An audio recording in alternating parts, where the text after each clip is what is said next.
దేవుని యొక్క వాక్యము, పరిశుద్ధ గ్రంథము ఈ ప్రపంచంలో అనేక మంది వ్యక్తులు చేత చదవబడినటువంటి గ్రంథం.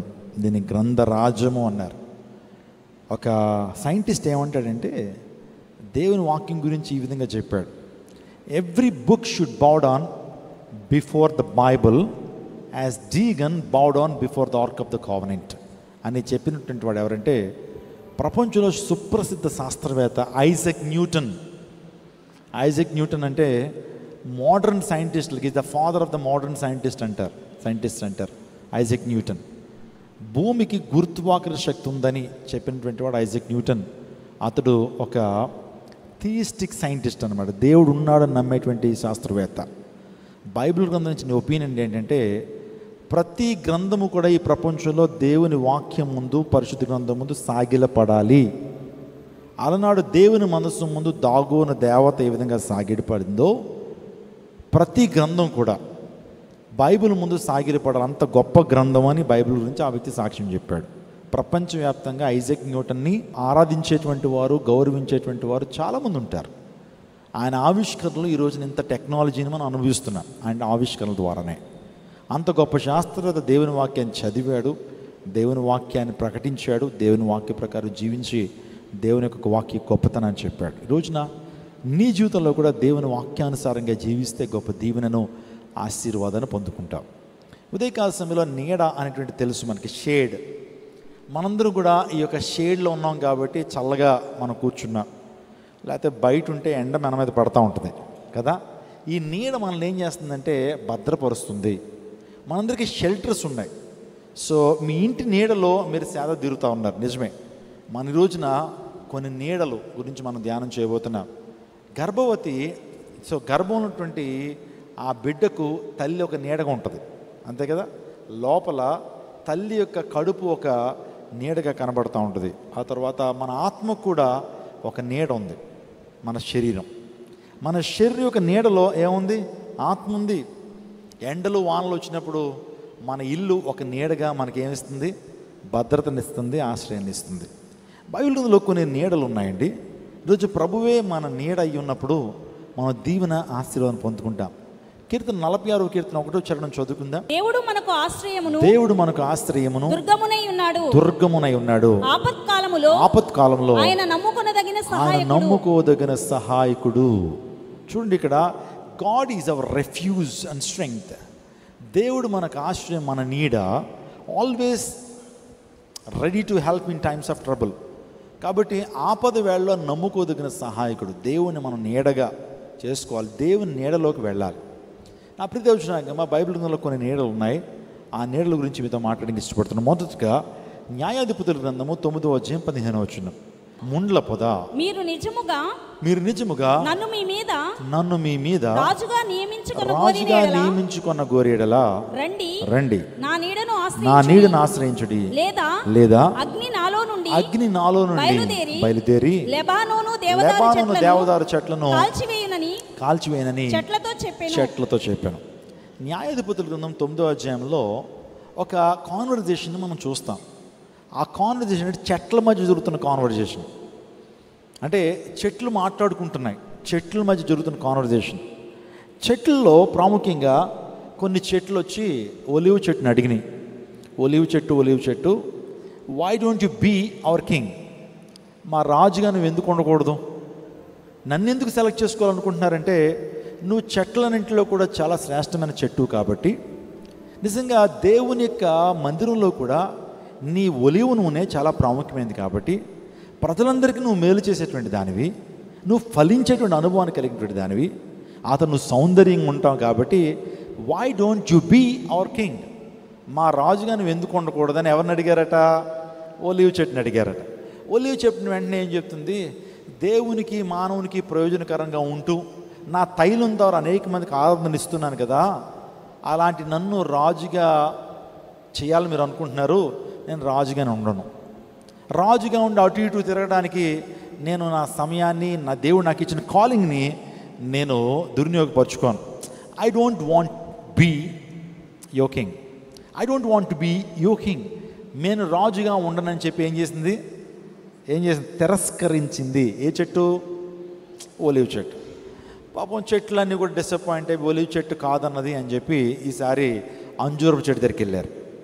అంజూరపు చెట్టు దగ్గరికి వెళ్ళిన తర్వాత అంజూరపు చెట్టుని అడుగుతున్నాయి ఏమనంటే, అంజూరపు చెట్టు మాకు రాజుగా ఉండని చెప్పి సేమ్ ప్రపోజల్ ఎవరికి పెట్టారు?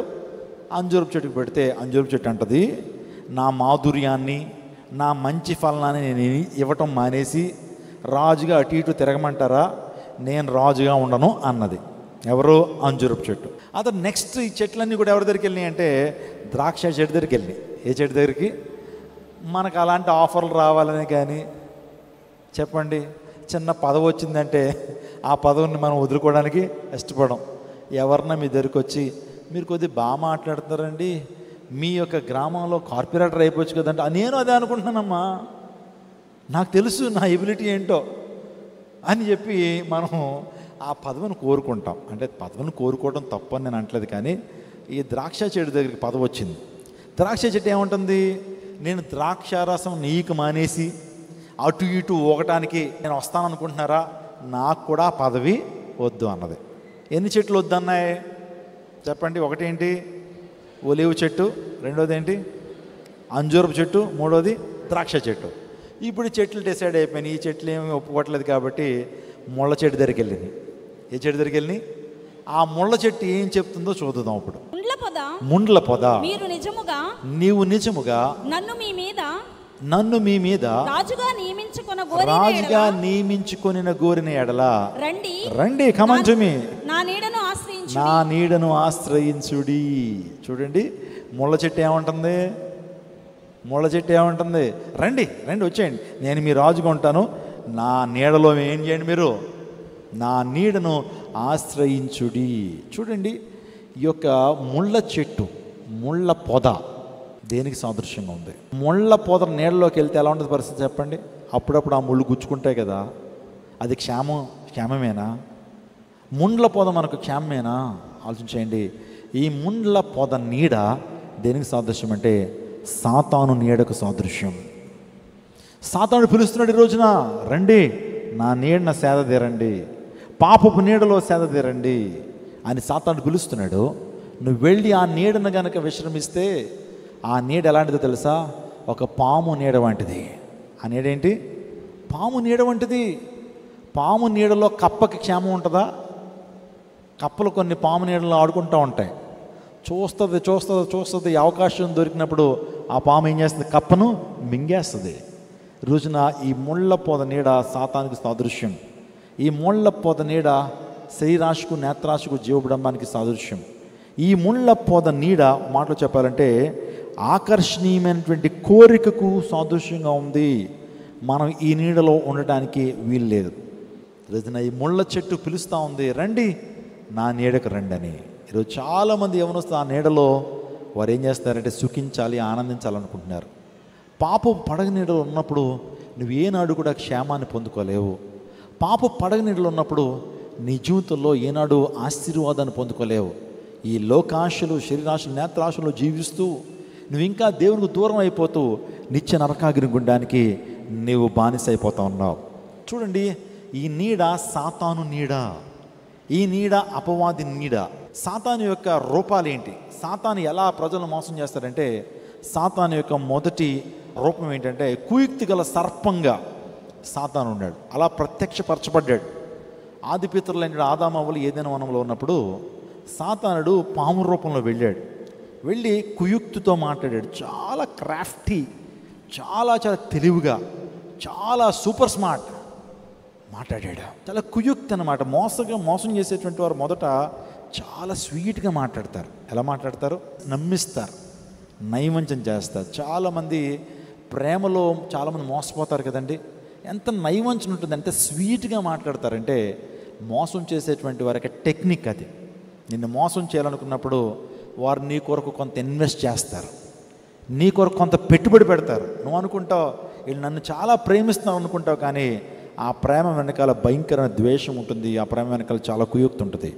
అవ్వా ఏం చేస్తున్నావు? నువ్వు చూడడానికి చాలా అందంగా ఉన్నావు తెలుసా? నీ భర్త గారు ఏం చేస్తున్నారు? ఏంటి మీ డైలీ రొటీన్ ఏంటి? Can me make me your friend? నీ ఫ్రెండ్గా నన్ను చేసుకుంటావా అని చెప్పి మొదట ఏం చేసిందంటే అవ్వను పొగిడి ఉంటుంది ఆ సర్పం.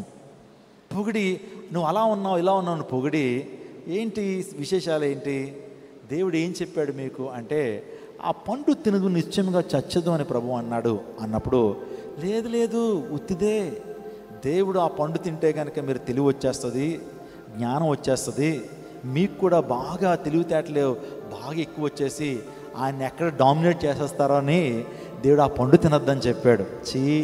ఆ పండు తింటే ఏమవుతుంది, తినండి చాలా టేస్ట్ ఉంటుంది, చాలా బాగుంటుందని చెప్పి నమ్మించి నైవంచన చేసి ఎవరిని ఆ ప్రలోభానికి లోన్ చేశాడు, అవ్వమ్మని ట్రాప్ చేసి అవ్వమ్మ చేత ఏం తినిపించాడు, పండు తినిపించాడు. ఆ తర్వాత అవ్వమ్మ ఎవరికి తినిపించింది, తన భర్త గారికి తినిపించింది. అంటే తను చేసిన పాపంలో ఎవరిని కూడా పాలిబాక్సులుగా చేసింది, భర్తను కూడా పాలిబాక్సులుగా చేసింది. అంటే సాతాను కుయుక్తి కలిగినటువంటి వ్యక్తి, వాడు చాలా కుయుక్తిగా మాట్లాడతాడు. ఏం తప్పులేదు, ఇలా జీవించడం వల్ల ఏం తప్పులేదు, లేకపోతే నువ్వు చూస్తున్నావు అంతే చేయట్లేదు కదా, పాపాన్ని చూడు అని ప్రేరేపిస్తాడు.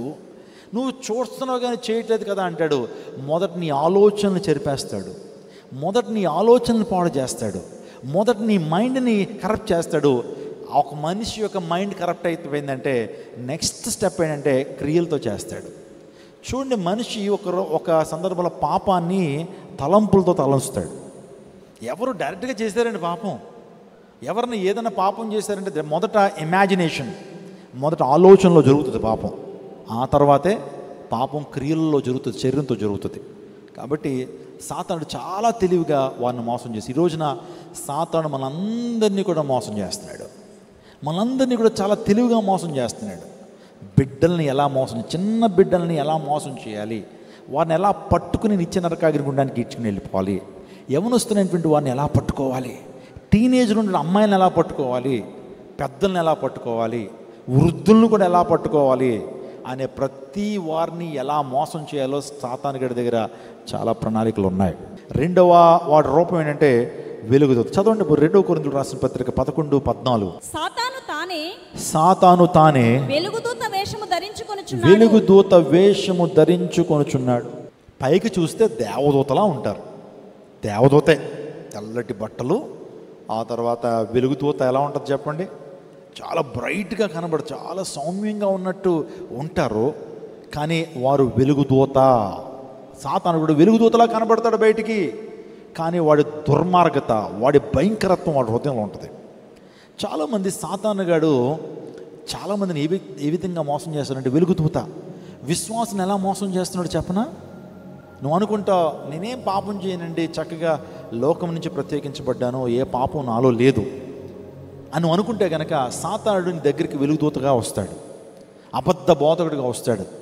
నువ్వు చాలా మంచి భక్తి చేస్తున్నావు, కానీ బైబిల్లో ఎలా లేదు తెలుసా, యేసు ప్రభు దేవుడిని ఎక్కడ చెప్పాడు, యేసు ప్రభు వారు ఆయన దేవుడిని ఎక్కడని చెప్పాడా అని చెప్పి మెల్లగా వెలుగుదూత వేషం వేసుకొచ్చి రకరకాలైనటువంటి మోసపూరితమైన బోధన దగ్గర తీసుకొస్తాడు. అబద్ధ బోధకులు కూడా ఎలా ఉంటారు తెలుసా, గొర్రెతోలు కప్పుకున్న తోడేలు వల్లే ఉంటారు. పైకి చాలా చాలా ఏమంటే చాలా స్మూత్గా చెప్తారు, షుగర్ కోటెడ్ మెసేజెస్, ప్రాస్పారిటీ గురించే మాట్లాడతారు వాళ్ళు. ఇంకా ఏ సందేశాలు నీవు ఎలా ఉంటున్నా సరే వారికి అక్కర్లేదు. ఒకవేళ నువ్వు పాపంలో జీవిస్తున్నా, లోకంలో జీవిస్తున్నామా, క్రమబద్ధీకరించేటువంటి వర్తమానాలు ఉండవు, చాలా షుగర్ కోటెడ్. ఇంకో మాట ప్రాస్పారిటీ గురించి మాట్లాడతాడు, దేవుడిని ఆశీర్వదించునుగాక, దేవుడిని స్వస్థపరుస్తాడు, విడుదల చేస్తాడు, ఇవే మాట్లాడుతూ ఉంటారు. వెలుగుదూత యొక్క స్వభావం అదే, నేను హర్ట్ చేయరు, ఎక్కడా కూడా నువ్వు హర్ట్ అవ్వు, ఎక్కడా కూడా బాధించబడవు, ఎక్కడా కూడా నొప్పించబడవు, ఎక్కడ గుర్చబడవు. వెలుగుదూత చాలా స్మార్ట్గా పనిచేస్తాడు. అంత్య దినాల్లోట మీ దగ్గరికి గొర్రెతోలు కప్పుకున్న తోడేళ్ళ మీ దగ్గరకు వస్తారు, అబద్ధ బోధకుల మీ దగ్గరకు వస్తారు, నేనే క్రీస్తుని ప్రకటించుకునే బోధకుల మీ దగ్గరకు వస్తారు, అబద్ధ ప్రవక్త, నేనే ప్రవక్తనని చెప్పుకుని వారు భయంకరమైన కార్యాలు మీ జీవితంలో జరిగిస్తారు. వారి విషయంలో జాగ్రత్త. మీరు విశ్వాసంలోంచి వైదొలిగిపోతారు, మీరు దేవుని యొక్క సరళతలోంచి మీరు బయటికి వెళ్ళిపోతారు. అటువంటి బోధకులను కనుక మీరు ఎంటర్టైన్ చేస్తేనే బైబిల్ చాలా క్లియర్గా చెప్పింది, నా మాటలు కాదు. ఈ రోజున ప్రకటన గ్రంథం 2వ అధ్యాయంలో చెప్పబడిన విషయాలు, మీ మధ్య నికోలాతు బోధలు ఉన్నాయి, జాగ్రత్త. వాటి విషయంలో సమాజంలో నికోలాతు బోధలు ఉన్నాయట. ఏంటి ఆ నికోలాతు బోధలు? కాంప్రమైజ్, రాజీ పడిపోయేటువంటి సువార్తలు. ఎలా బ్రతికినా పర్లేదు, ఎలా జీవించినా పర్లేదు, ఆదివారం ఒక్కరోజు మందిరానికి వస్తే చాలు మీ జీవితాల్లో దేవుడు అద్భుతాలు చేస్తాడు. అంతేగాని దేవుని వైపు మరలండి, దేవుని వైపు తిరగండి, లోకాన్ని విడిచిపెట్టిననే బోధలు కనపడవు. నికోలాతు బోధ అంటే కాంప్రమైజ్, ఏదన్నా సరే కాంప్రమైజ్ అయిపోవచ్చు. ఎలా జీవించినా పర్లేదు, ఎలా బ్రతికినా పర్లేదు, దేవుని కృప నీ మీద ఉంది. ఒక సందర్భంలో ఒక చర్చ్లో మాట్లాడుతుంటే చర్చ్ కమిటీ వచ్చారు. వచ్చి పాస్టర్ గారు, you are not suppose to preach like this అన్నారు.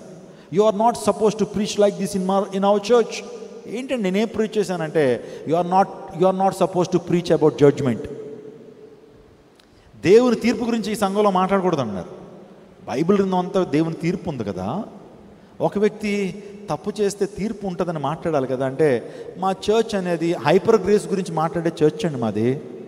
ఎప్పుడు గ్రేస్ గురించే మాట్లాడాం, పైగా మామూలు గ్రేస్ కూడా, హైపర్ గ్రేస్ గురించి మాట్లాడే church. You are not suppose to preach about the judgement and second coming. దేవుని వ్రాత్, దేవుని ఉగ్రత గురించి మాట్లాడకూడదని చర్చ్లో అన్నారు. మీ చర్చ్కి మీకు ఒక నమస్కారం, ఎప్పుడు నన్ను పిలవద్దు, నేను కూడా రాను. దేవుని వాక్యం ఏం చెప్తుందో అది ప్రీచ్ చేస్తాం, అది ప్రీచ్ చేస్తాం.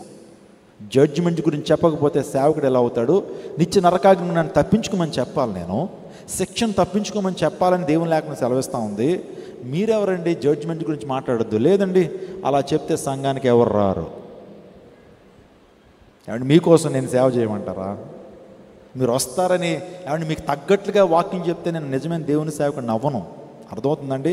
మీరు హర్ట్ అవుతారు, మీరు ఫీల్ అవుతారు. వచ్చేవారి నుంచి సంఘాన్ని మానేసి వేరే సంఘానికి వెళ్తారని నా బోధ మార్చేసుకున్నాను అనుకోండి, మిమ్మల్ని సంతోషపెట్టేటువంటి వ్యక్తులుగా నేను ఉంటాను తప్పించి నా దేవుని సంతోషపెట్టేటువంటి వ్యక్తిగా నేను ఉండలేను. అలాంటి సేవ నాకు సాటిస్ఫాక్షన్ ఇవ్వదు. అలాంటి సేవ నాకెందుకో మరలా నా ఉద్యోగానికి వెళ్ళిపోవాలనిపిస్తుంది, సంతృప్తి ఇవ్వదు. దేవుడు ఏదైతే చెప్పమన్నాడో దాన్ని చెప్పినప్పుడే నా జీవితంలో సంతోషం, నా సేవకు అర్థం, నా జీవితానికి సంతృప్తి ఉంటుంది. అంతేగాని ప్రజల కొరకు ప్రీచింగ్ మార్చేసి ప్రజల కొరకు ఏమంటే విధానాలు మారిపోతే వాళ్ళు నిజమైన సేవకులు అవ్వరు. అది నిజమైన సేవ అవ్వదు. మీ చర్చ్కో నమస్కారం, మీకో నమస్కారం, ఎప్పుడు నన్ను పిలవద్దు, నేను కూడా రానని చెప్పాను. నా ప్రియదేవుజునాగమా, జాగ్రత్త జాగ్రత్త. Beware of false preachers, beware of false profits. నేను ప్రాఫిట్ నేను చెప్పుకుంటే ఎంతమందిని మోసం చేస్తున్నారండి, ఎంతమంది మోసం చేస్తున్నారు. జాగ్రత్త, నీ విశ్వాసాన్ని నువ్వు కోల్పోకూడదు. వెలుగుతూతా. మూడోదిగా సాతానికి రూపం ఏంటి తెలుసా? గర్జించు సింహం. చెప్పండి, గర్జించు సింహం. మనకు తెలుసు, మొదటి పేతురు రాసిన పత్రిక 5:8. మొదటి పేతురు రాసిన పత్రిక 5వ అధ్యాయంలో, మీ విరోధిని అపవాది నిబ్బరమైన బుద్ధి గలవారే మెలకుగా ఉండుడి. మీ విరోధిని అపవాది గర్జించు సింహం వలె ఎవరిని మింగుదునా అని సాతాను యొక్క రూపాలు మనం విన్న అబద్ధ ప్రవక్త, అబద్ధ బోధకుడు, వెలుగుదూత, అంత్యక్రీస్తు, ఇలాంటి వాడి యొక్క విధానాలు, వాడి రూపాలు ఇవి. వాడి రూపాలు. సంఘం ఈ రోజున, క్రైస్తవ్యం ఈ రోజున అనేక మంది ముందు ఎందుకు అబాస్పాలు అవుతుంది? ఎందుకు అనేక మంది అన్యులు క్రైస్తవ్యాన్ని, క్రైస్తవ బోధకుల్ని, క్రీస్తుని ఎందుకు తిడుతున్నారు? ఎందుకు వారు భయంకరంగా మాట్లాడతారంటే, మిమ్మల్ని బట్టే కదా నా నామం అన్యజనుల మధ్య దూషణ పాలవుతుంది. కొంతమంది సేవకులను చెప్పుకుంటూ వారు చేస్తున్న చీప్ ట్రిక్స్. ఏమంటే దేవుడు అటువంటి అద్భుతాలు చేస్తాడా? ఈజీగా మినిమం కామన్ సెన్స్ ఉంటే ప్రజలకు అర్థం కాదా? ఏమంటే 10th క్లాసు డిగ్రీ చదువుకున్నటువంటి వాడికి వాట్స్ హ్యాపెనింగ్ అంటే అర్థం కాదండి. ఈరోజున చాలామంది బయలుదేరి వస్తున్నారు. ఎవరి దగ్గర వాళ్ళ యొక్క పప్పులు ఉడుకుతాయంటే చదువు రానిటువంటి దగ్గర వారి మధ్య, అసలు మినిమం కామన్ సెన్స్ లేనటువంటి వారి మధ్య దేవుని అద్భుతాలని చెప్పి డెమాన్స్ట్రేట్ చేస్తున్నారు వాళ్ళు. అవి మినిమం కామన్ సెన్స్ ఉంటే అర్థం కావా? కొంతమంది డబ్బులు ఇచ్చి సాక్ష్యాలు చెప్పించటాలు అర్థం కావండి. అదే వీడియోలో ఒక వారంలో అదే స్త్రీ నాకు కడుపు నొప్పి అని చెప్తుంది, మళ్ళీ 2 వారాల తర్వాత నాకు గుండె నొప్పి అని చెప్తుంది. ప్రజలు గమనించట్లేదా? ప్రజలు ఎర్రోళ్ళ. ఎవరిని మోసం చేస్తావు నువ్వు? దేవుడు వెక్కిరింపబడతాడా? అటువంటి బోధలు వచ్చేస్తున్నాయే. ఎంతని సర్దుబాటు చేయాలండి? అలాంటి సేవకులు వచ్చేసి క్రైస్తవ్యాన్ని ఎంత అబాసుబాలు చేస్తున్నారు. ట్రోల్స్ వస్తుంటే బాధ కలుగుతుందండి, హృదయం ద్రవించుకుపోతా ఉంది. ఇదా క్రైస్తవ్యం అంటే ప్రపంచానికి అర్థమవుతుంది. యేసయ్య ఇందుకోసం వచ్చాడా? జాగ్రత్త. చాలామంది విజయవాడకు బయలుదేరుతున్నారు. అందరూ బట్టి జాగ్రత్తగా ఉండండి, ప్రలోభాలకు లోనవ్వద్దు. దేవుని వాక్యం ద్వారా అద్భుతాలు జరుగుతాయి. దేవుడు మీ జీవితంలో కార్యాలు చేస్తాడా లేదా? క్రైస్ట్ టెంపుల్ అనేకమైన మిరాకిల్స్ దేవుడు జరిగిస్తున్నాడు. అలా అని చెప్పి ప్రతి మిరాకిల్స్ని నేను ఎక్కడైనా సాక్ష్యాలు చెప్పిస్తున్నానండి? వాక్యానికి అధిక ప్రాధాన్యత. దేవుడు వాక్యం ద్వారా కాలం జరిగిస్తాడు. ఏదో ఒకటో రెండో సాక్ష్యాలు అంతేగాని ఏకదంపుడుగా ఇంక వాక్యమే ఉండదు. సాక్ష్యాలు, ఆ తర్వాత దొర్లించేటాలు, పడగొట్టేటాలు. మొన్న ఎక్కడో చూస్తున్నాను, ఏమంటే స్టేజ్ మీద ఒక వియర్డ్ థింగ్ అండి, బకెట్ తీసుకొచ్చి వామిటింగ్ చేపిస్తున్నాడు ఆయన. వామిటింగ్ అండి, అది లైవ్లో చూపిస్తా ఉన్నాడు. అందరి చేత చూపించమండి. అంటే ఒక స్త్రీ వాంతి చేసుకోవడం అందరూ చూడొచ్చా? ఒక స్త్రీని దొర్లించేయటం అందరూ చూడొచ్చండి? ఒక స్త్రీ కింద పడుకోబెట్టి దొర్లించేయటం అసలు చూపించచ్చా? ఇదా కల్చర్? ఇదేనా వాక్యం? ఇదేనా దేవుని సేవ? అర్థమవుతుందా? ఎందుకు ఈరోజున అనేక మంది మాలాంటి వాళ్ళు దేవుని సేవకులకు వెళ్ళి ఎంతో ప్రయాసపడి దేవుని స్వార్థ ప్రకటిస్తారు. చివరికి చిన్న మాట, వీళ్ళందరూ మోసగాళ్ళు అండి, వీళ్ళందరూ మోసగాళ్ళు. డబ్బు కోసం చేసినటువంటి సేవలు చీప్ ట్రిక్స్ చేస్తారు. ఇలాంటి ఫాల్స్ మిరాకిల్స్ చూపిస్తారు, వాళ్ళు ఎగ్జిబిట్ చేస్తారు. మాట్లాడుతుంటే ఎంత బాధ కలుగుతుంది.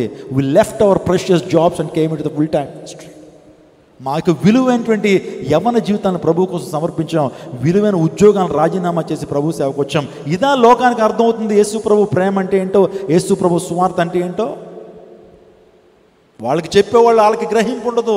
డబ్బు, ధనాశే, ధనం కోరుకోవాలా, పేరు ప్రఖ్యాతులు కావాలంతే. కానీ దేవుని నామం ఎంత దూషించబడుతుంది, దేవుని నామం ఎంత విక్రించబడతా ఉంది, అన్ని జనుల మధ్య దేవుని నామం ఎంత దూషించబడుతుంది ఎవరికి అక్కర్లా. నా ప్రియదోజన, సాతాను యొక్క రూపం అది వెలుగుతోత. నీ దగ్గరికి వెలుగుతోత వల్ల వస్తాడు. జాగ్రత్త. దేవుని వాక్యం ఏం చెప్తుంది దాని ప్రకారం బెరై విశ్వాసుల వల్ల దేవుని వాక్యాన్ని తరిచి చూడండి.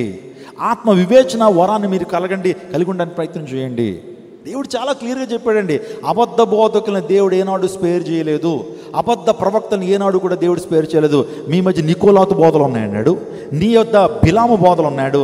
ఆ తర్వాత ప్రవక్తిని కాకపోయినా ప్రవక్తని చెప్పుకుని యెజబెల్ లాంటి బోధలు మీ దగ్గర ఉన్నాయన్నట్టు. సాతాను నీడలోకి వస్తే ఆ యొక్క ముళ్ళ చెట్టు నీడ చాలా భయంకరమైంది.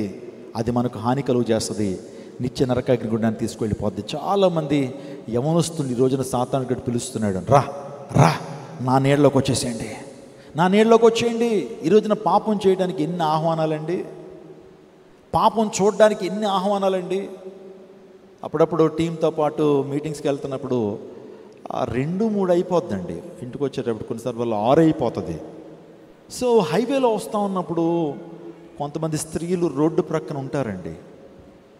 నాకు మొదట అర్థం కాలేదు, ఎందుకు ఇంత అర్ధరాత్రి వేళ ఈ స్త్రీలు రోడ్డు ప్రక్కన ఇంత సహాయం కొరకు ఉన్నారంటే నాకు వితిన్ 5 minutesలో అర్థమైపోయింది. వారు పాపం కొరకు అనేక మందిని ఆహ్వానిస్తున్నారు. మా నీళ్ళలోకి రండి, మేము వేశ్యలము, మా దగ్గరికి రండి. చూసారా యవనస్తులకి ఎంత అవకాశం దొరుకుతుందో మీరు ఆలోచించండి. చాలా ఫింగర్ టిప్స్ మీద పాపం చేయడానికి ఈరోజున అవకాశం దొరుకుతూ ఉంది. నాకు ఒక సందర్భంలో ఫోన్కి ఒక మెసేజ్ వచ్చింది.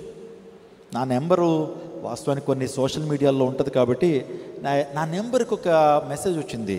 ఆ మెసేజ్లో ఒక ఫోటోగ్రాఫ్, ఒక పాపం చేయడానికి ఒక ఇన్విటేషన్. నీకు పాపం చేయాలి అని అంటే కనుక ఈ నెంబర్ కాల్ చేయండి అని చెప్పి ఒక మెసేజ్ నీకు కూడా వస్తూ ఉంటాయి, నీకు కూడా వస్తాయి. ఆ పాపపు నీడలోకి వెళ్ళావా, ఆ పాప నీడలోకి వెళ్ళావా, నీ జీవితం పాడైపోద్ది. ఈ రోజున ఫర్ ఎవ్రీ 8 minutes ఒక వ్యక్తికి ఈ ప్రపంచంలో ఎయిడ్స్ అంటుకుంటూ ఉంది. For every 8 minutes a person is affected with HIV, human immunovirus acquired immunodeficiency syndrome, AIDS వస్తూ ఉంది. జీవితాలు పాడైపోతున్నాయి, కుటుంబాలు పాడైపోతూ ఉన్నాయి. సాతాను పిలుస్తున్నాడు ఈ రోజున, ముళ్ళ పొద నీడలోకి రా. కాబట్టి జాగ్రత్తగా ఉండాలి. ఆ నీడలోకి వెళ్ళడానికి వీల్లేదు. వేశ్య లోతైన గుంట అన్నాడు. ఏమండి, వేశ్య ఊబిలోకి వెళితే జీవితాలు పతనం అవుతాయి.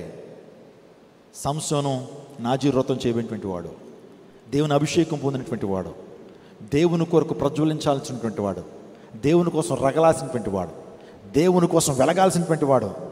కాలింగ్ మంచిదే, ఆరంభం బాగుంది.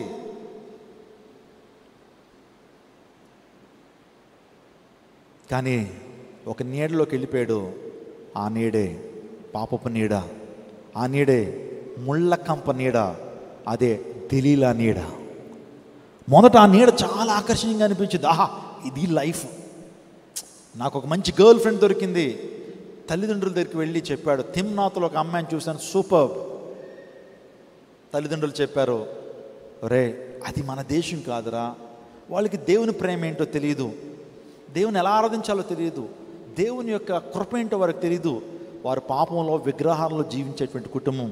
సో అటువంటి తిమ్నాతు అనేటువంటిది మన శత్రు దేశం రా, ఎప్పటికైనా సరే వారు మన యొక్క మేలును కోరేటువంటి వారు కాదు, వద్దు అన్నారు. కానీ సంసోను వెళ్ళి ఏమన్నాడు తెలుసా, ఆ అమ్మాయిని చేయకపోతే నేను బతకను. బ్లాక్మెయిల్. ఎవరిని చేస్తావు బ్లాక్మెయిల్? చాలామంది ఈరోజు అబ్బాయిలు అమ్మాయిలు ఆ తల్లిదండ్రులు చెప్తారు, ఇది కాదు సత్యం, ఇది కాదు నీ జీవితంలో రియాలిటీ, ఇంకా నీకు 10 సంవత్సరాలు, ఇంకా 15 సంవత్సరాలు, ఇంకా నీకు మెచ్యూరిటీ లేదమ్మా, జీవితం గురించి నీకు తెలియదు అని చెప్తున్నా సరే పిల్లలు ఈరోజు నేను చెప్తున్నాను తెలుసా, మా కళ్ళతో చూడు మమ్మీ అబ్బాయిని నచ్చుతాడు, మా కళ్ళతో చూడు డాడీ అమ్మాయిని నచ్చుతుంది. రే ఏమి నచ్చిందిరా అమ్మాయి, ఎలా ఉందో చూసావరా, పోగారి కుటుంబం, వారికి చదువు లేదు సంధ్య లేదు, ఎలా ఇష్టపడ్డావరా అంటే, నా కళ్ళతో చూడు మమ్మీ, నా కళ్ళతో చూడు డాడీ అని చెప్పి. ఇమ్మెచ్యూరిటీ మాటలో చెప్పాలంటే మీకు తెలియదు, కుర్రతనం, కుర్ర ప్రేమ. ఈ వారంలో జరిగింది కదండి, ఒక అమ్మాయి ఒక అబ్బాయిని ప్రేమించి, ఆడేంటే డీజే ఆపరేటర్ అంటాడు, ఎవరో ప్రోగ్రాంలో డీజే కొడతా ఉంటాడు అంటాడు. మరి ఏ సినిమా చూసి కనెక్ట్ అయిపోయిందో తెలియదు, డీజే ఆపరేటరు సినిమా యాక్టర్ ఒకటి ఉన్నాడంట, మరి ఆడిని చూసి కనెక్ట్ అయిపోయిందో మనకు తెలియదు, ఆడితో ప్రేమలో పడింది. ఆ కుర్ర ప్రేమ యొక్క ఏజ్ ఎంత అంటే 8 నెలలు. 8 నెలలు అండి వాళ్ళ ప్రేమ ఆయన యొక్క ఏజ్ 8 నెలలు. 15 సంవత్సరాలు కంటికి రెప్పవలే భర్త లేకపోయినా తండ్రి లేకపోయినా ప్రతిరోజును భోజనం పెట్టి ప్రతిరోజు వస్త్రం ఇచ్చి చక్కగా 10th క్లాస్ చదివిస్తుంది అమ్మ. తండ్రి లేకపోయినా చాలా మంచిగా చూసుకుంటుంది. చూసుకుంటుంటే ఒకరోజు చెప్పిందట, అమ్మ తప్పమ్మ అది, నీ వయసు ఎంత, నీ ప్రేమ ఏంటి, అలా చేయకూడదు, అలా తిరగకూడదు, సభ్య సమాజం ఒప్పుకోదు. పోని నీకు వయసు వచ్చింది, పోని నీకేమైనా డిగ్రీ అయిపోయింది, కొద్ది సెటిల్మెంట్ వచ్చేటువంటి ఏజ్లో ఎవరిని ఇష్టపడ్డావు అంటే చూడొచ్చు, అంతేగాని నీకు ఇంకా ఏజ్ లేదు, చదువుకుంటున్నావు, 10th క్లాస్ కూడా పాస్ అవ్వలేదు అని చెప్పి చాలా మంచి విషయాలు చెప్తే వినలేదు. కొన్ని సందర్భాల్లో వారించింది, తప్పమ్మ అలా చేయకూడదమ్మా, నీ ఫ్యూచర్, నాకు తండ్రి లేడు, నాకు భర్త లేడు, మీకు తండ్రి లేడు, చాలా జాగ్రత్తగా ఉండాలి అని చెప్తే ఒకరోజు ఆ కూతురు ఏం చేసిందంటే తల్లిని చంపేయడానికి ప్లాన్ చేసిందండి. తల్లిని చంపడానికి ప్లాన్ చేసి ఆ ప్రియుడిని పిలిచింది, ప్రియుడి తమ్ముడిని పిలిచి తల్లిని ఏమంటే పూజ చేసుకుంటుందట పాపం. ఉదయాన్నే చూసుకుంటే వెనకాల వెళ్ళి చున్నీతో ఏం చేశారంటే ముగ్గురు కలిపి పేకను బాగా నులిమేశారండి. నులిమేస్తే కాసేపటికి ఏం చప్పుడు చేయట్లేదు, తల్లి చచ్చిపోయిందని చెప్పి వదిలేసి వాళ్ళిద్దరిని పంపించేసింది. ఏమంటే ప్రియుడిని ఆడి తమ్ముడిని పంపించేసింది. ఆడి పేరు శివ, యశ్వంత్ అట. వాళ్ళిద్దరు వెళ్ళిపోయారట. అప్పటికి ఇంకా కొద్ది కదులుతుంది ఇలాగా, ఎవరో తల్లి కొద్ది కదులుతుంటే ఇంకా చచ్చిపోలేదు మా అమ్మ, ఒకసారి వచ్చేయండి అని చెప్పి ఫోన్ చేసేటప్పటికి గబగబ వచ్చేటప్పటికి వాళ్ళ ఇంట్లో పెద్ద సుత్తి ఉందట. సుత్తి తీసుకుని ముగ్గురు తల మీద కొట్టేశారండి. గిలగిల కొట్టుకుని చుట్టూ చచ్చిపోయింది ఆ తల్లి. ఎవరు? ఆ కుమార్తె రక్త సంబంధం, పేగు బంధం. ఏమండి ఎంత భయంకరంగా ఎలా చంపగలిగింది, అంత క్రుయాలిటీ అమ్మాయిలు ఎలా వస్తుంది, అబ్బాయిలు ఎలా వస్తుందండి. నాకు నిజంగా ఒక సర్టెన్ ఏజ్ వచ్చేంత వరకు అండి, రోడ్డు బయట ఎవరిని ఇద్దరు కొట్టుకుంటున్నారంటే జుట్టులు పీక్కుని ఇద్దరు కుళాయిల దగ్గర దెబ్బలాడుతున్నారంటే చూడడానికి భయం. అంటే చాలా సెన్సిటివ్గా ఉండేది హృదయం. ఇద్దరు కొట్టుకుంటున్నారంటే రక్తం వస్తుందంటే చూడలేకపోయేవాళ్ళం.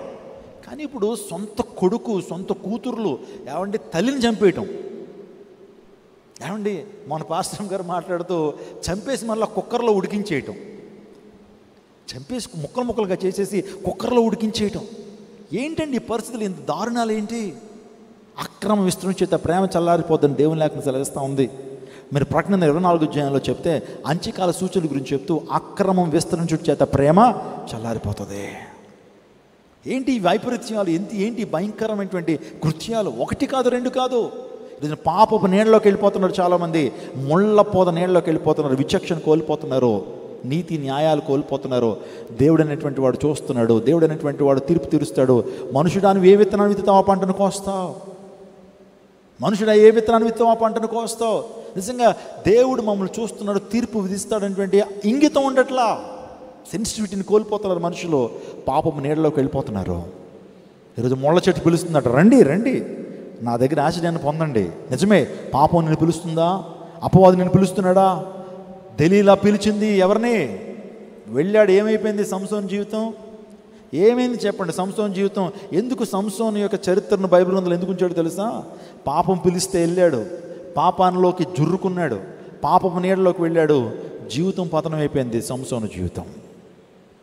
న్యాయాధిపతిగా ఉండాల్సినటువంటి వాడు, దేవునికి మహిమ తీసుకురావాల్సినటువంటి వాడు, సంసోను జీవితం పాడైపోవడానికి కారణము సంసోను ఏ నీడలోకి వెళ్ళాడు? ఏ నీడలోకి వెళ్ళాడు? ముండ్ల పొద నీడలోకి వెళ్ళాడు. నా ప్రియ చెల్లి, నా ప్రియ తమ్ముడు, యవన బిడ్డలతో నేను మాట్లాడుతున్నాను. జాగ్రత్త. జీవితం చాలా చాలా జాగ్రత్తగా ఆచిచూచి అడుగులు వేయాలి. జారుడు బండ. పాపం పిలవచ్చు. ఎవరో నువ్వు రోడ్డు మీద వెళ్తున్నప్పుడు రకరకాలుగా నీకు విజిల్స్ వేసి, అబ్బా ఏం బాగున్నావు, అచ్చు నువ్వు సినిమా యాక్టర్లో ఉన్నావు తెలుసా, పలానా సినిమా యాక్టర్స్లో ఉన్నావంటే నువ్వు ఉబ్బి తబ్బిబ్బి అయిపోయి కమిట్ అయిపోద్దు. జాగ్రత్త. వాడు మోసం చేసేటువంటి వాడు మోసగిస్తాడు. నీ రియాలిటీలో బ్రతకండి, తద్వారా మీ జీవితంలో ఆశీర్వాదకరంగా ఉంటాయి. ఎన్ని, ఒకటి కాదు రెండు కాదు, అనేకని ముందు పెట్టగలను. మోసగించబడినటువంటి యవ్వన చెల్లెమ్మలు నాతో కౌన్సిలింగ్ తీసుకున్నారు, వారి జీవితం పాడైపోయింది ఈ రోజున. అందరూ బట్టి జాగ్రత్త. రోజున ఆకర్షణీయమైనటువంటి కోరికల నీడది. ఆకర్షణీయమైన కోరికల నీడ మొదట ఆకర్షిస్తుంది. ఏ పాపమైన మొదట ఆకర్షిస్తుంది, తర్వాత నిత్య నరకాగ్నికి తీసుకువెళ్ళిపోద్ది. సాతాను 3 రకాలుగా శోధిస్తాడండి.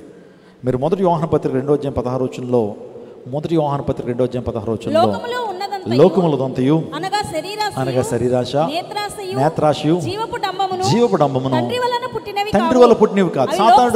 సాతాను 3 రకాలుగా మనం శోధిస్తాడు. యవన జనాంగమా, వాడు శరీరాశ, రెండోది లోకాశలు, మూడోది జీవపు డంబము. శరీరాశ, నేత్రాశ, lust of the body and lust of the ice and pride life. ఈ మూడింటి ద్వారా సాతాను మనల్ని శోధిస్తాడు. అందుని బట్టి నువ్వు ఈ ముళ్ళ పొద నీడలో ఉంటావా? ఒకవేళ ఉంటే కనుక బయటకు వచ్చేస్తావా? ఒకవేళ నీ ముళ్ళ పొద నీడలో ఉంటే కనుక బయటకు వచ్చేయి, అది నీకు క్షేమం. నేను రాలేకపోతున్నానంటావా? దేవుని సహాయాన్ని కోరు, దేవుడు పరిశుద్ధాత్మ దేవుడు నీకు సహాయం చేస్తాడు. Amen, amen. చెప్పండి. ఇప్పుడు అంజూరపు చెట్టు ఏమో ఉన్నది రాజుగా, ద్రాక్ష చెట్టు అన్నది నేను కూడా ఉన్నది, ఇంకోటి ఏంటి ఒలివ చెట్టు కూడా రాజుగా, కానీ ముళ్ళ చెట్టు వచ్చేయండి నా దగ్గరికి అంది. ఈ ముళ్ళ చెట్టు సాతానికి, లోకాశలకి, శరీరాలకి సాదృశ్యంగా ఉంది. ఆ తర్వాత ఇంకో చెట్టు నేడు గురించి మనం ధ్యానం చేద్దాం. యోనా గ్రంథము 4:6. యోనా గ్రంథము 4:6. దేవుడైన యెహోవా సొర చెట్టు ఒకటి ఏర్పాటు చేసి అతనికి కలిగిన శ్రమ పోగొట్టుటకై అది పెరిగి యోనా తలకు పైగా నీడ ఇచ్చినట్లు చేశాను. ఆ సొర చెట్టును చూసి యోనా బహు సంతోషించాడు. ప్రైజ్ గాడ్, హల్లెలూయా. నా ప్రియ అందరూ నా వైపు చూడండి. దేవుడు యోనా జీవితంలో కార్యం జరిగించాడు. యోనా వాస్తవానికి నీనివే యొక్క దుర్గతిని తెలియజేయడానికి వెళ్ళాడు. ముందు జరిగిన చరిత్ర అంతా మనకు తెలుసు, అది నేను చెప్పట్లేదు. వెళ్ళినప్పుడు వాస్తవానికి చాలా ఎండ ఉంది, విపరీతమైన ఎండ ఉన్నప్పుడు యోనా వాస్తవానికి ఒక సొర చెట్టుని దేవుడు ఏర్పాటు చేశాడు. సొర అంటే ఏంటి? ఆనపకాయ పాదు. సొర అంటే అదేనా? సొర చెట్టు అంటే ఆనపకాయనా? ఆనపకాయ పాదుని ఏర్పాటు చేసినప్పుడు ఆనపకాయ పాదు కింద ఎవరు పడుకున్నారు? యోనా గారు పడుకుని ఎంత రిలాక్స్ అయిపోయాడో. చల్లని గాలేస్తుంది, ఆ నీడ ద్వారా చక్కగా ఆ సొర చెట్టు కింద పడుకున్నాడు, చక్కటి సేద తీరాడు. చాలా సంతోషం అనిపించింది. మరుసటి రోజు వచ్చి చూసేటప్పటికి ఆ సొర చెట్టుని పురుగు ఏం చేసింది? మొత్తం తినేసిందండి. తినేస్తే వెంటనే దేవుని మీద ఎఫెండ్ అయిపోతున్నాడు. ఏంటి ప్రభువా, నిన్నటి దినం సొర చెట్టుని ఒక నీడకిచ్చావు, మళ్ళీ ఆ పురుగు వచ్చేసి మొత్తం తినేసింది. అసలు ఇది న్యాయంగా ఉందా? అసలు ఇది ధర్మంగా ఉందా ఇది అసలు అని చెప్పి దేవుని మీద కొద్దిగా ఆయాస భావన పెట్టుకున్నాడు. అప్పటికే బాగా ఉడికిపోయి ఉన్నాడండి. ఎవరో? యోనా గారు. ఎందుకంటే ఈ ప్రజలు బహు దుర్మార్గులా, ఈ భయంకరమైన ప్రజలను రక్షిద్దాం అనుకుంటున్నావా, ఈ భయంకర ప్రజలకు శిక్ష వేయిద్దా నువ్వు అని చెప్పి ఈయన పెద్ద ఫీల్ అయిపోతున్నాడు. దేవుడేమో కనికరిద్దాం, వారు నా ప్రజలయ్యా, నేను సృష్టించుకున్నానయ్యా, నేను కనికరిస్తానంటుంటే యోనా గారికి నచ్చట్లా. ప్రభు వాళ్ళు శాపం అయిపోవాలి. నేను చెప్పాను దేవుడిని శపించేతనన్నాను, ఇప్పుడు నా ప్రవచనం నెరవేర్చబడకపోతే నా ఇజ్జత్ ఏమైపోద్ది ఇక్కడ? అది ఆలోచిస్తున్నాడు. కానీ ప్రజలు మార్పు చెందాలి, ప్రజలు కనికరంతో నింపబడ్డారు. రాజు సైతం గోనెపట్టు ధరించుకుని ప్రార్థన చేస్తా ఉన్నాడు, నేను రక్షించాలని, నేను ఆ పట్టణాన్ని కాపాడాలని అనుకుంటుంటే ఈయనకి ఇష్టం అవ్వట్లా. ఎవరికి? యోనా గారికి. దేవుని మీద అంటున్నాడు, ప్రభువా ఏంటి నాయనా, ఏంటి ఇది న్యాయంగా ఉందంటే అప్పుడు ప్రభు మాట్లాడాడు, 1,20,000 మంది ఉన్నారయ్యా పట్టణంలో, కుడి ఎడమలకు తేడా తెలియదు వాళ్ళకి, పాపం ఏంటో దేవుని ఆరాధించడం ఏంటో వారికి తెలియదు, వారిని శపించడం నాకు ఎందుకు ఇష్టం అవ్వట్లేదయ్యా, ఆ పట్టణాన్ని నాశనం చేయడం నాకు ఇష్టం అవ్వట్లేదు, కనికరించాలని నేను ఆశపడుతున్నాను అన్నాడు. ఈరోజున ఈ స్వర నీడ, ఈ స్వర చెట్టు నీడ దేనికి సాదృశ్యం అంటే ఎంతసేపు ఉందండి ఆ నీడ? ఆ సొర చెట్టు నీడ ఎంతసేపు ఉంది? సొరపాదు యొక్క నీడ ఎంతసేపు ఉంది? ఒక్కరోజు. తర్వాత ఏం తినేసింది? పురుగు తినేసింది కదా. ఈరోజు ఈ స్వర చెట్టు నీడ దేనికి సాదృశ్యం అంటే మానవ బంధాలకి, ఆప్యాయతలకు, ప్రేమలకు, హ్యూమన్ రిలేషన్స్కి సాదృశ్యంగా ఉన్నాయి. ఈ ప్రపంచంలో హ్యూమన్ రిలేషన్స్, బంధాలు, బాంధవ్యాలు, ఆప్యాయతలు, అనుబంధాలు, అనురాగాలు, క్షణికమైనటువంటి అనురాగాలు, ఆప్యాయతలు, ఇవి ఎక్కువ కాలం ఉండేటువంటివి కావు. I'm sorry, I'm not disappointing my dear church. వాస్తవం అదే. అన్నీ నావి అనుకుంటాం, వీళ్ళందరూ నా వాళ్ళే అనుకుంటాం. కానీ కొన్ని సందర్భాల్లో వారు మన నుంచి విడిచిపోయి వెళ్ళిపోవచ్చు. ఇది నా కుటుంబం, నా పిల్లలు అనుకుంటాం. కానీ కొన్ని సందర్భాల్లో పిల్లల నుంచి ప్రేమను పొందినటువంటి తల్లిదండ్రులు చాలామంది ఉన్నారు. చక్కగా వారు ఉన్నతమైన స్థానంలో చదివిస్తారు. కానీ రేపొద్దున్న వారు విదేశాలకు వెళ్ళిపోతే, రే మీ అమ్మ చచ్చిపోయిందిరా, రారా ఆఖరి చూపుగా అంటే, టైం లేదు డాడీ, ఇక్కడ వర్క్లు ఉన్నాయి, ఆ అమ్మని సమాధి చేసే, మేము ఏదో వచ్చే సంవత్సరానికి వస్తామన్నటువంటి పిల్లలు లేరనుకుంటున్నావా? నువ్వు ఎంత ప్రేమ పెట్టుకుంటావు? నా పిల్ల అమెరికాలో చదవాలి, నా పిల్ల ఇంగ్లాండ్లో చదవాలి, ఆస్ట్రేలియాలో చదవాలి. రేపొద్దున్న అంత ప్రేమించిన తర్వాత నువ్వు ఈ లోకాన్ని విడిచిపెట్టినా సరే కనీసం చివరి చూపులు చూడకూడదని, చివరి చూపులు చూడడానికి రానటువంటి పిల్లలు ఎంతమంది ఉన్నారో తెలుసా? బంధాలు అంతే, లోక బంధాలు. అందరు బట్టే ఒక దైవజనుడు, బంధుమిత్రుల ప్రేమ బంగారమున్నంత వరకే, ఆలుమగల ప్రేమ అనురాగమున్నంత వరకే. బంధుమిత్రుల ప్రేమ బంగారం అంత వరకు ఉంటుందట, ఆలుమలగ ప్రేమ అనురాగం అంత వరకు ఉంటుందట. పెళ్ళైన కొత్తలో చాలా ప్రేమ ఉంటుంది, ఆ లవ్ కెమికల్ అంటారనమాట. ఆ లవ్ కెమికల్ ఉన్నంత వరకు ఎంత ప్రేమించుకుంటారో, ఒకరిని మరొకరు విడిచిపెట్టకుండా తిరుగుతూ ఉంటారో. మొదట్లో ప్రతిదాన్ని క్షమిస్తుంది భార్య, ఆమె భర్త యొక్క బలహీనతలు క్షమిస్తుంది. కొన్ని సంవత్సరాల తర్వాత ఆ బలహీనతలు ఎత్తి చూపుతుంది. భర్త కూడా అంతే, మొదట్లో ప్రేమ ద్వారా ప్రేమ సమస్త దోషాలని కప్పుతుందని దేవుని లేఖనం చెప్తుంది. ఆ ప్రేమ, ఆ లవ్ కెమికల్ ఉన్నంతసేపు భర్తలో ఏ బలహీనత ఉన్నా సరే భార్య క్షమించుకుంటూనే వెళ్తుంది. కానీ కొన్ని సంవత్సరాల తర్వాత ద్వేషించుకోవటం మొదలెడతారు, అసహించుకోవటం మొదలెడతారు. అది మనుషుల ప్రేమ, తగ్గిపోతూ ఉంటుంది ప్రేమ. కాబట్టి ఈ సొర చెట్టు నీడ మనిషి యొక్క బాంధవ్యాలకి సాదృశ్యంగా ఉంది. అర్థమైందండి? భర్త ప్రేమ, భార్య ప్రేమకి లిమిటేషన్స్ ఉన్నాయి, కొన్ని సరిహద్దులు ఉంటాయి. కానీ యేసే ప్రేమకు సరిహద్దులు ఉండవు. ఎంత ప్రేమిస్తారు మనిషి?